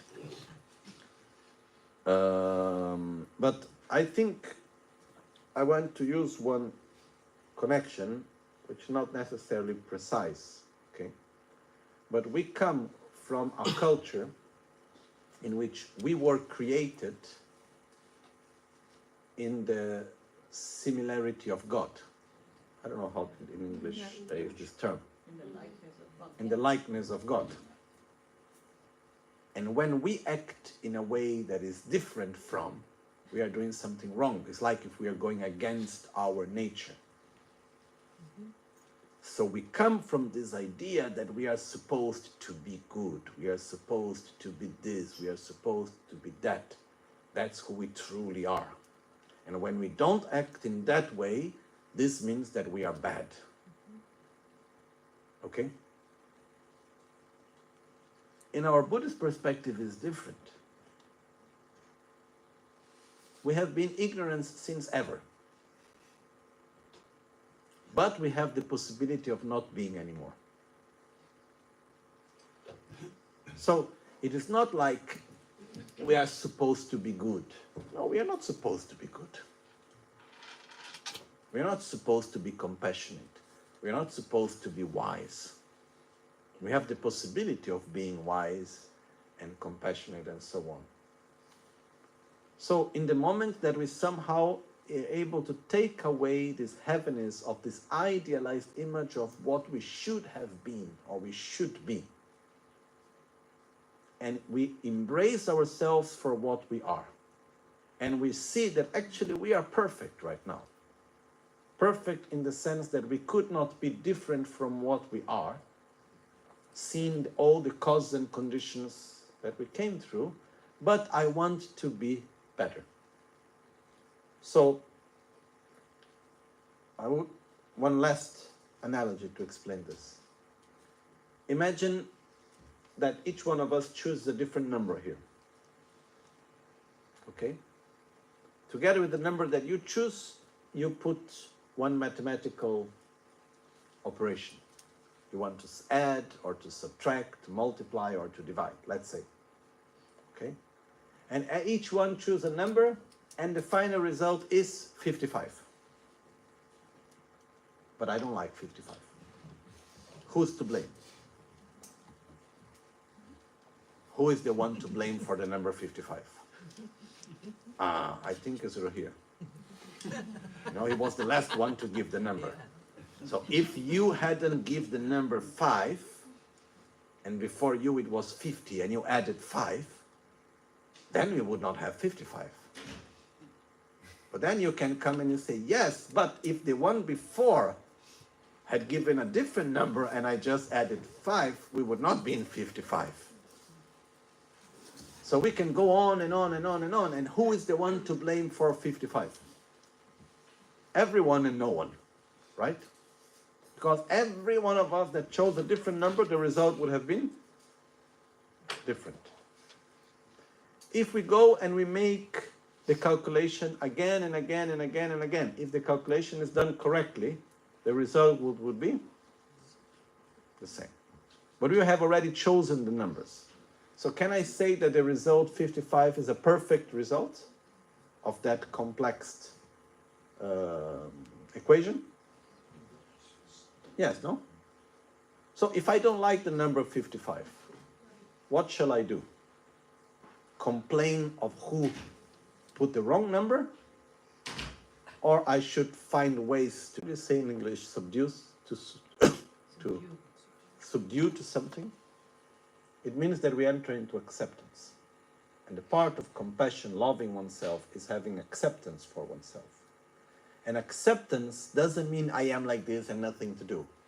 Acceptance means I am perfect, because due to all the causes and conditions that I have been through, I couldn't be different from what I am, but I want to be a better version of what I am. So, in other words, what we do is we embrace ourselves for what we are, and we direct ourselves for what we want to be. We embrace the world for what it is, but we interact with it in order for it to be better. Okay? And any situation is like this. We go to any situation, and when we are able to embrace the situation without opposing ourselves to it, but directing ourselves for a better version of it that we want it to be. And this is, regarding ourselves, part of the self-compassion, which is, I embrace myself for what I am. And I can look at myself and I said, I am perfect. With all my defilements and my mistakes and everything that is there, yes, and all the beautiful things also, I am perfect. But because even though I am perfect, this doesn't mean that I have every characteristic in the best way. I want to be a better version of myself. So what I do now in order to become a different version of myself. Okay? So this is a way of taking away a little bit this heaviness of an idealized image of what we should have been. Okay? And I didn't want to enter into any criticism for other religion. It has nothing to do with that. But I feel that this idea that we are supposed to be perfect somehow, it's something that generates behind this guilt. Okay? And this is finally harming us. Okay? So,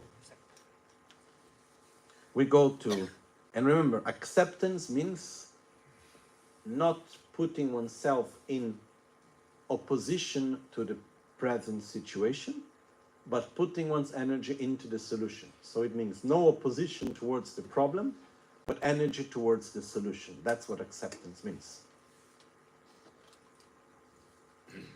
And I think that's a very powerful attitude. Often we put ourselves in opposition to the problem, and we put no energy towards the solution. Okay? So this is acceptance. It means to put energy into the solution, not into the problem, in few words. And it's a very powerful thing to be able to look at one's own self and embrace oneself.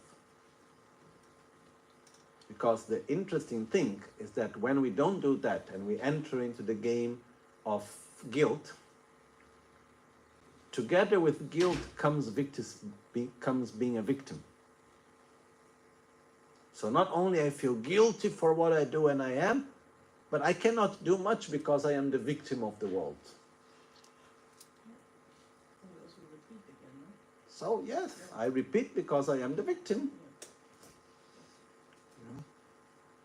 So instead is, I am not victim of anyone, and I am no one to blame. I am just trying to live my life in the best way as I can. And once I see something that is not going in the best way, I should act in a way to make it better. So good that I can see so that I can go to a different direction. This is it. And no blaming. This is important. And this also brings another subject, and we could stay here hours about this, which is the fact that because there is this idealized image of what I should have been, we try to bring this image towards others of how others should see me. And then there is a lot of fear of not being seen as the perfect being. Because there is this part of, I'm a little bit exaggerating when I say the perfect being, but there is this part, I should have been a good person. So not only I should see myself as such, but the world also needs to see myself as such. So even when I see that I have done things and I have characteristics which do not correspond with that image, somehow it's more important the image than what I am. And here we need to go beyond it. We need really to have less attachment to the image and being able just to say the importance is what I am and how I interact. And I embrace myself for what I am. And it's very interesting that once we have any fault and someone comes pointing the finger to us, but we are able to embrace ourselves with our faults without guilt, but also without this attitude of, of arrogance in one's own mistake. Yes, I am doing this wrong because I am. Sometimes there is this attitude also, I don't know how to say it. But we are able to embrace ourselves with compassion and say, yes, I have this, okay. And, I am in my process, making my best to do things in the best way as I can. When we are able to embrace it, this also somehow takes away these dynamics of guilt. It's able to change this also in relation to others. It's like when we make a mistake, acknowledging our own mistake openly and being in peace with ourselves because we direct ourselves in a different way for the future, it naturally takes away also a lot of the conflict with other people. Okay? But as I told you, it's a subject we can go hours on it. Okay? But important here is with bodhicitta, it's not enough just to wish to be a Buddha, we need to act in our daily life to become one. And this is the point that Lama Tsongkhapa is bringing us here, saying, even though I develop only bodhicitta, I develop bodhicitta by itself, but if I don't practice the 3 types of moralities, which is avoiding negative actions, accomplishing positive actions, and benefiting others, I will not achieve enlightenment. So with a clear recognition of this, please bless me to practice the Bodhisattva vows with great energy. So may I be able to cultivate patience and generosity, morality, joyful effort, concentration, wisdom, so-called 6 perfections, which actually the word perfection, it's also a translation which is not the best one. In Tibetan it's parchin, which means to go beyond. Are all characteristics that we do have, but we need to train ourselves into them to go beyond the ordinary state in which we are with them. Okay? So, it's part of our process to train ourselves in these qualities. Lokpe yu la yenwa shi che chin, yangda tuen la tsu shin che pa yi, shin el hak tong sung tu drewe lam, nyur tu gyu la kewar chingi lok. And then here it's going, no, this is a condensed version of the Lamarim, so it's going right away to the 6th perfection. And it says, once I have pacified distractions to wrong objects and correctly analyzed the meaning of reality, please bless me to generate quickly within my mind stream the unified path of calm abiding and special insight, which is shamatha and vipassana. Making it simple, it says that it's good to have morality and to generosity and to develop love and compassion and so on, but we need to develop wisdom. And wisdom is not just conceptual. Once I have understood the nature of reality, by seeing that everything is interdependent. Nothing exists in a way of being independent, autonomous, objective. Everything is interdependent, and because of that, it doesn't exist as it appears to me, as being of inherent existence, as being independent, objective, autonomous. Once I understand that, then I need to bring that understanding to a very deep level of consciousness. And I do that by entering into meditative states on such object. May I be able to do that? Okay? So, this verse is showing that in our path, it's important for us to practice morality, to interact with others in a virtuous way, to practice generosity, to abandon that which is harmful, to cultivate that which is positive, but this is not enough. We need also to bring our mind on a deeper and deeper level into the state of coherence, into the state of harmony, by developing wisdom.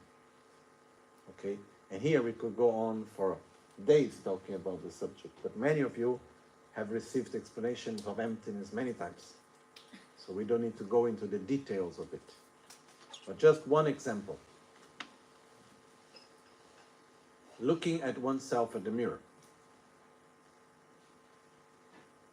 When we look at the mirror, what do we see? Without philosophizing, without analyzing. Huh? What do we see when you say, what I'm seeing when I look in the mirror? I see my face, right? Or not? Do you see your face when you look in the mirror? Yes. I think we all see our faces, right? Now, if we try to analyze a bit, have you ever seen your face? Or only the reflection of your face? No, it's quite interesting to think that no one of us have ever seen our own face. Yeah. You know, maybe we saw a picture of our face. Depend the filter that was used while taking the picture, depend the lenses that was used while taking the picture, depends of the light that was there in the moment of the picture. Imagine if all the mirrors that we have ever used, they were all curved.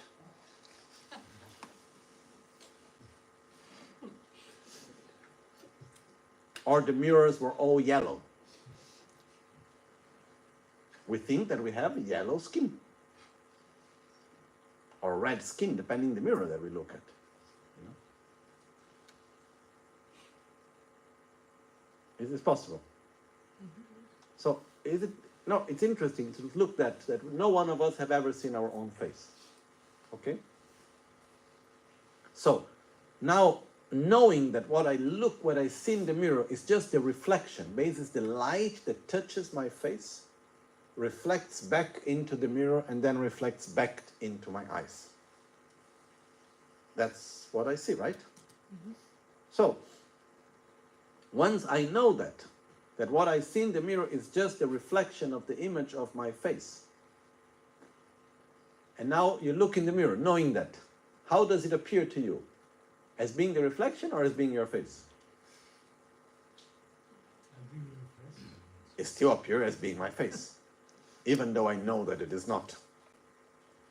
Correct? So what does this have to do with reality and ignorance? When I see you, and you see me, like if I ask to all of you, can you see me? Yes. Yes. And if you ask the person to your side, do you see the Lama? Answer? Yes, right? Then if you ask, can you see the Lama that I am seeing? Initially, what would we say? How many Lamas are there? You know? And if you say no, then I say, come on, but can't you see he's there waving his hand? Yes, I can see. But if we go a little bit deeper into it, do you see the same person that I see?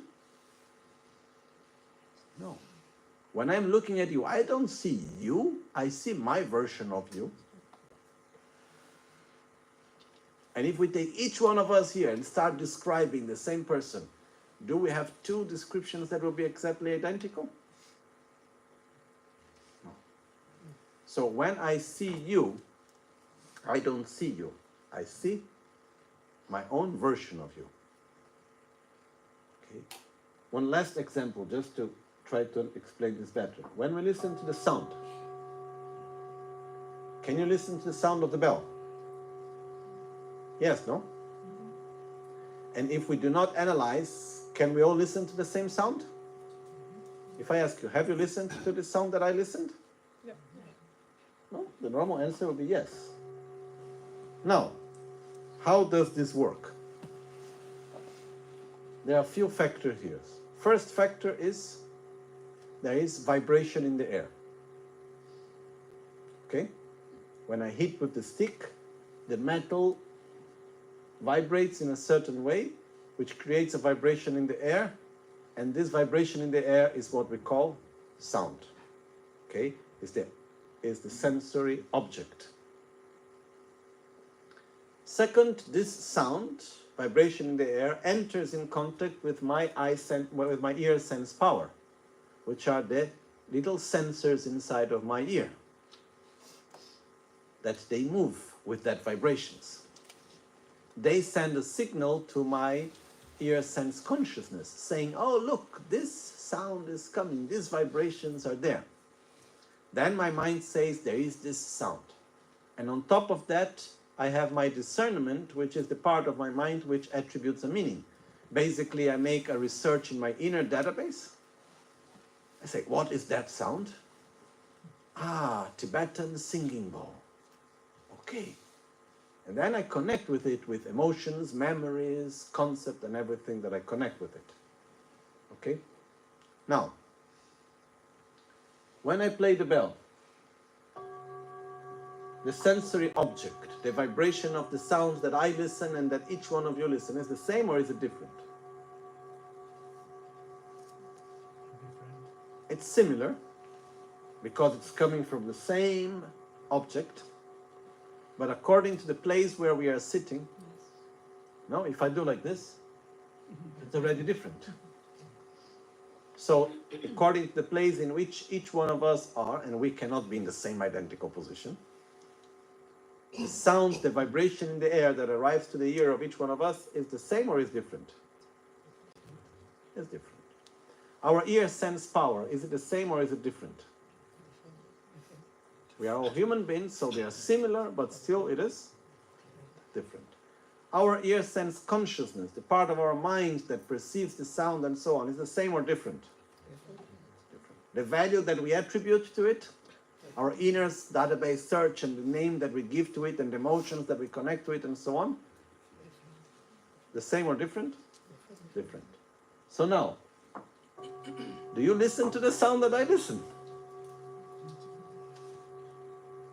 If you say yes, means you are me.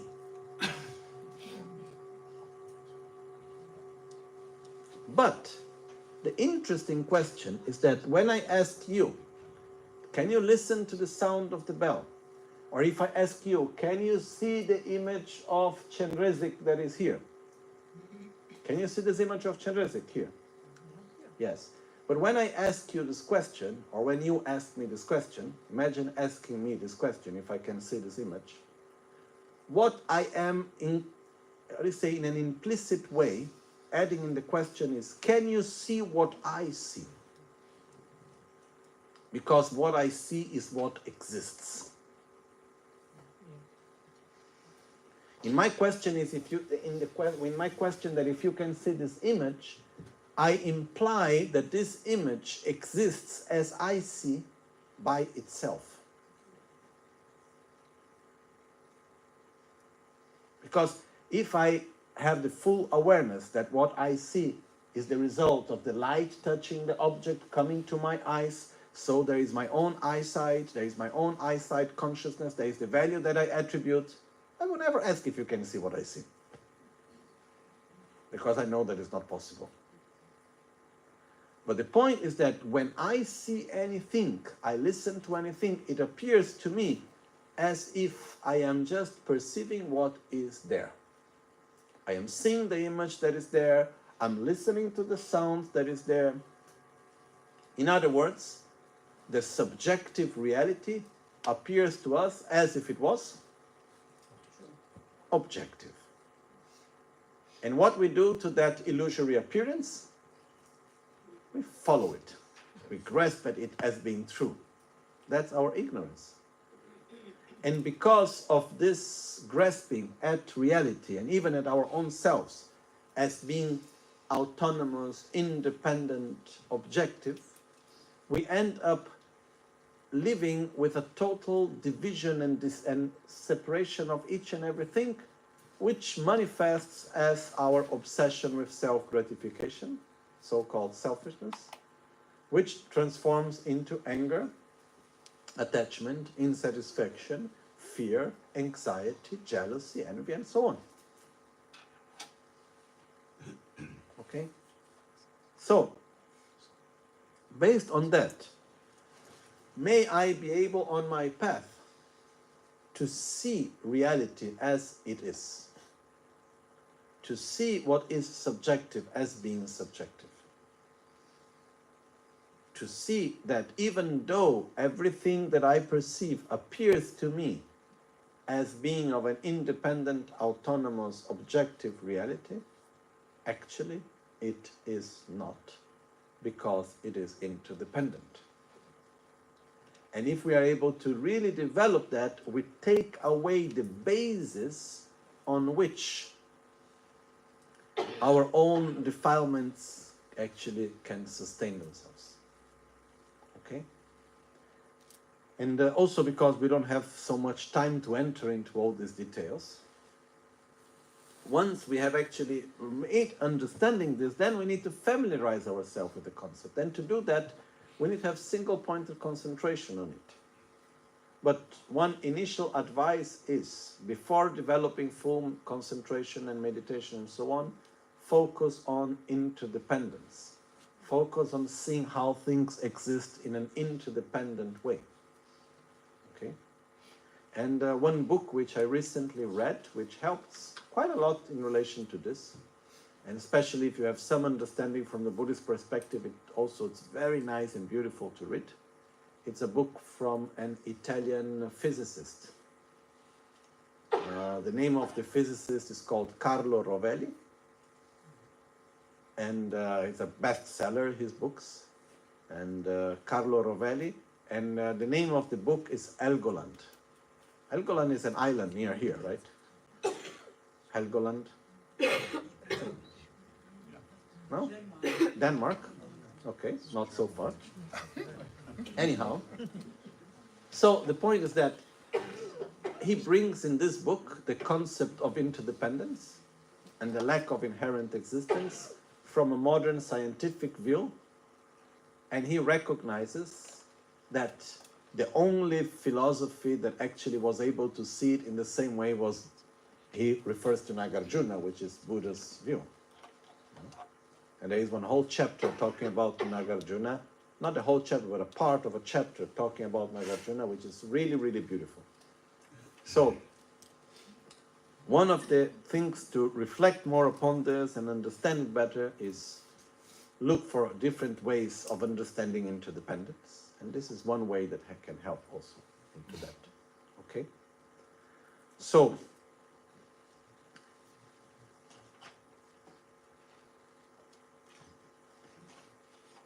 what Lama Tsongkhapa is showing us here is that we need to take care of both the part of our behavior, of our conduct, and the part of our view. The two things need to go together. But we start by taking care of our conduct, and then we come to our view. You know? Because if we do the opposite way, there is a danger of thinking everything is empty of inherent existence, nothing exists truly, so who cares about being generous? What's the point of compassion when everything is empty of inherent existence? This is a wrong view of going to a nihilistic view. Okay? If we try to reflect upon emptiness, and the more we do, the more we become distant from others, the less compassion we have, less generosity we have, less we care about the law of cause and effect. This means we are going in the wrong direction.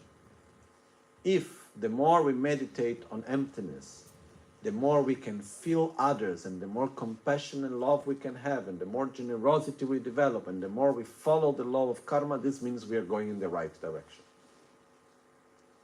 Okay? In other words, if the more we reflect about emptiness, the more we get far away from being in touch with reality, we are going in the wrong direction. If the more we reflect about emptiness, the more we are in touch with reality, but in a more healthy way, then we are going in the right direction. Okay? But it's important, one of the parts of the path is to focus into our own developing of wisdom. Okay? So now, with this, we conclude the part of the text which refers to the part of Sutra. And now there is the last part and the conclusion just after. We have 4 verses left, which refers to the part of Vajrayana. Okay? So this we will go through after lunch. And as we'll go through that part, seeing the part of the Vajrayana, I will try to give a simple explanation about each one of these steps, and then we go to our conclusion. And then we will try to do, after lunch, we do a short conclusion of the text. Then we do a recitation of the text together. And then we do Guru Puja together. Okay? Before I need to go to the airport. So this is more or less the plan. Okay? Just 2 very small information, 2 small things that we go together. One refers to interdependence. Both are connected to interdependence. One, because of the interdependence of our own, we are a group, so what we do impacts into everyone else. So one of our friends brought me this book before. It came from Nico and Lidi, about Ashoka. I haven't read it, so I have no idea really what is inside. But it's interesting because Ashoka was one of the most famous and important emperors in the history of this world. And he was Buddhist, and he was one of the persons that really made a very important contribution for what we know as Buddhism today. Okay? So he really had a very important role of making actually Buddhist. So there is these books. I understood that there are some of these books available that also as a way of support for Help in Action. So for those that like to read a really thick book about this great emperor, it's there. So it's interesting. Ashoka also, once I read something and someone brought me like the original texts from the period of Ashoka. One of the important things that Ashoka did also was he created many rules which are the basis of democracy also on many levels. He was one of the first ones to apply that on a social level. Many things very interesting about Ashoka. Okay, but I think it's good because we all talk about the name, Ashoka, the great Buddhist king, but really what he was and what he did, I have no idea really sincerely. So I think it's good for us to have some understanding about it. And the other interdependence in this way, which goes also in the same direction of sort of publicity, advertisement, is one of our friends in Brazil. Her name is Fabi Malavasi, and she's from the Sangha, and she, as her own job, she makes jewels. So she was making jewels with the inspiration on Dharma. So she makes some jewels inspired in Borobudur, some jewels she did inspired in the teachings itself, and so on. And then she wanted to help to make the temple in Albagnano, and in particular, we are now in Albagnano making the project of the library, which the idea is actually having a place dedicated for paper in the digital time. A place of silence, a place where we can sit, and we are actually now printing all the books, so with the support of different friends also, Nell and Franz also supporting this project. And so the idea is that we put all together energy into that. So Fabi Malavasi, what she said, I don't have much money to give, but I can give some of my jewels. And the idea was that instead of selling the jewels, we made a lottery. Okay, so that actually there are three very beautiful jewels. One is symbolizing Borobudur. The other one is about looking inside oneself.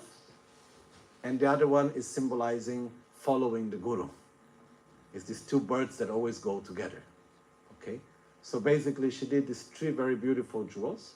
And the idea is that this 31st of December, there will be the lottery in Albagnano, and we will extract one of these jewels. So we have the tickets for it also there. So this is just, for me, the most important way is not winning the jewel, it's actually participating in this nice interdependence together. Normally in the lotteries, whenever I win something, I put it back. This time I'm not sure, but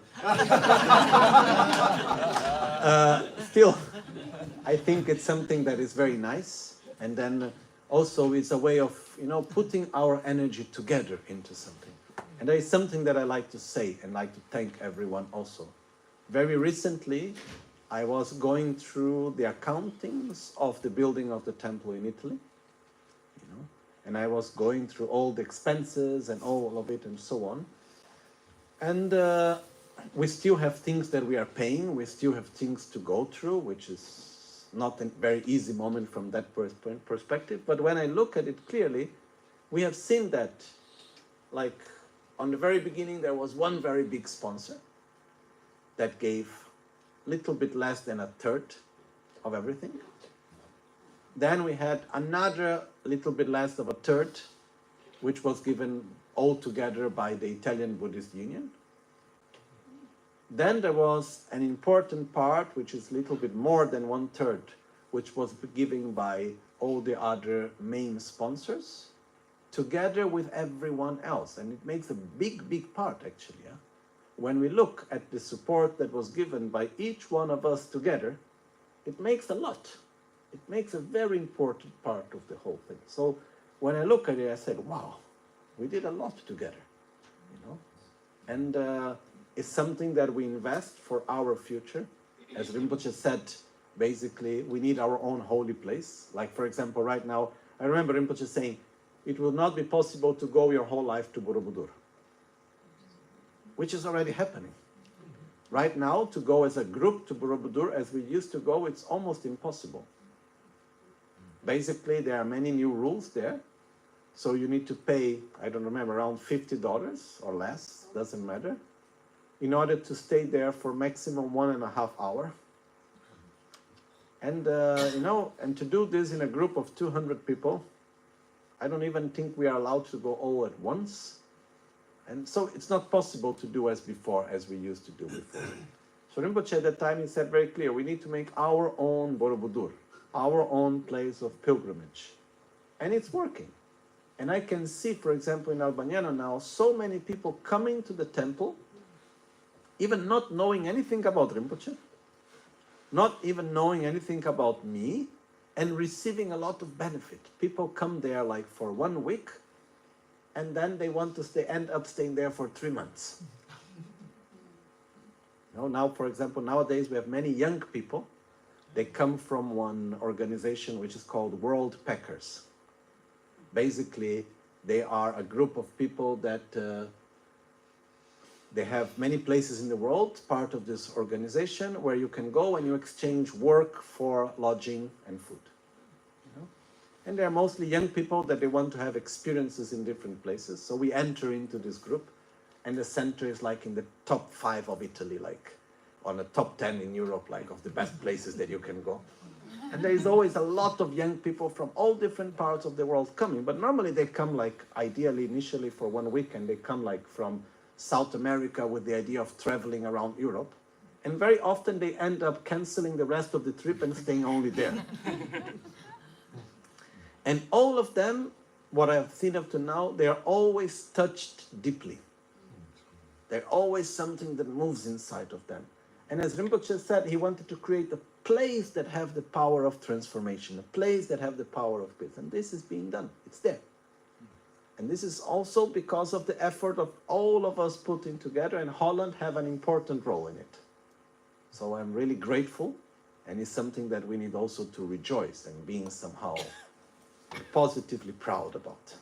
not feeling superior to others, but positively proud about, And I think Where we can buy a ticket, who is, okay, so who is the one selling the ticket? Karen and Irene.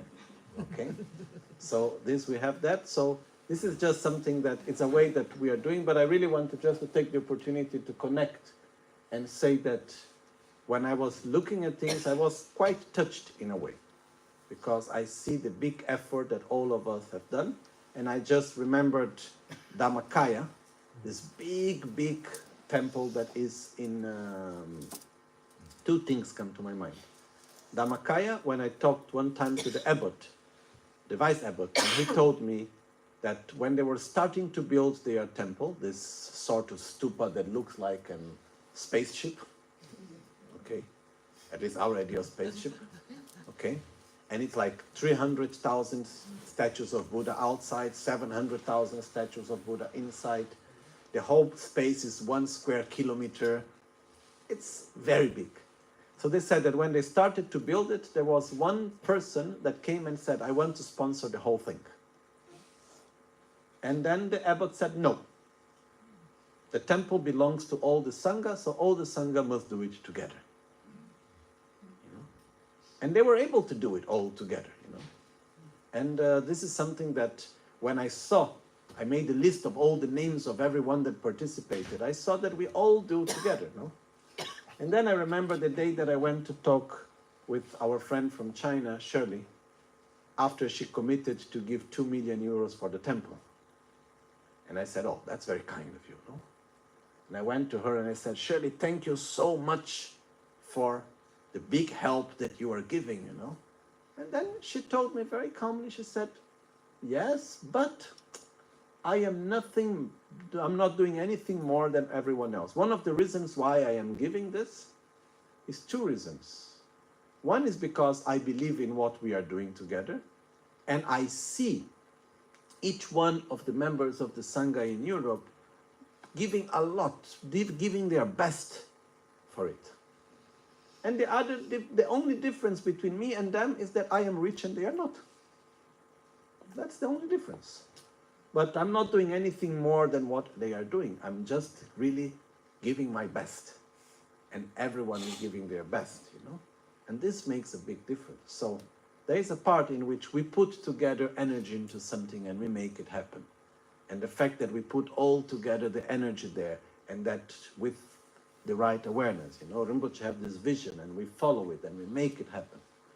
And I see it more and more. We are living in a time of really some very serious mental health issues, environmental issues. We are going more and more to the extreme of materialism and many things.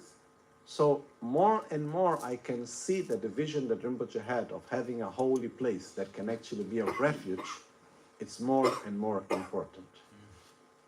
So I'm very grateful that we have this possibility, and that we are all together making it, not only it's already there, but we can continue to make it grow and be more stable for the present and the future. And I think this is really, when I look at the world around me, I think the best investment that I can do is invest in Dharma. All the rest, I don't know. In a way that is sustainable in the future. So I'm very happy about what is going on over that we can do all together, especially about this vision that Rinpoche had for Albaniano and what has been created there, and seeing that it works. This is for me, it gives me so much joy when I see that, okay, sometimes I am in the center and then I see some people that appear, they don't know who I am. And they receive a lot of benefit of being there. And I said, oh, that's so nice, actually.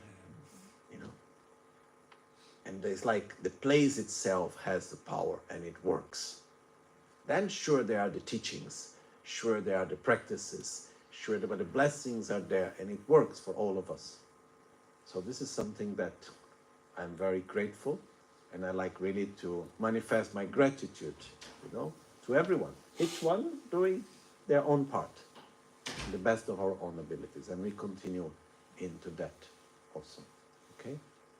So I just took the opportunity to add something in between that, but I think this is also important because one of the great qualities that Rinpoche gave us that I have not seen in many other groups, sincerely, and I have been to many places, I have seen many groups from our own lineage and tradition and other tradition, is Rinpoche created this deep feeling of family, of connection, of friendship, of human connection between us.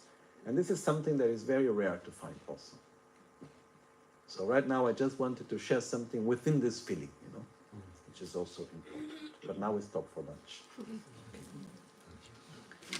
Jetsun lame kutse rapten chi nam kara chile chokchur gepada losan tembe drume sasumgi drowe munse taktu neguru chi kewa kundu yanda lamada dame cheki perla chochi sada lamgi yunte rapsone dorje changi kopan yurto sho nimo dele sendele nime kuyan delekshin ninsen taktu delekpe koncho sumki chingi lok koncho sumki modrup sol koncho sumki trashi sho. Tot ondergang, nacht of middag, mogen de drie welen onze zegening schenken.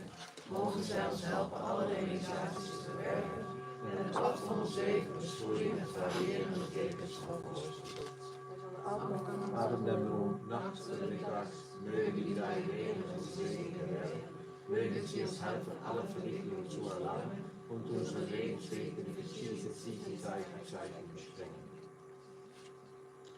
Oma hunden balame sangerim boche, kyo balame tamcherim boche, trim balame genderim boche. Kamne kuncho sumla chepa. Buon appetito. Eet smakelijk. Dankjewel.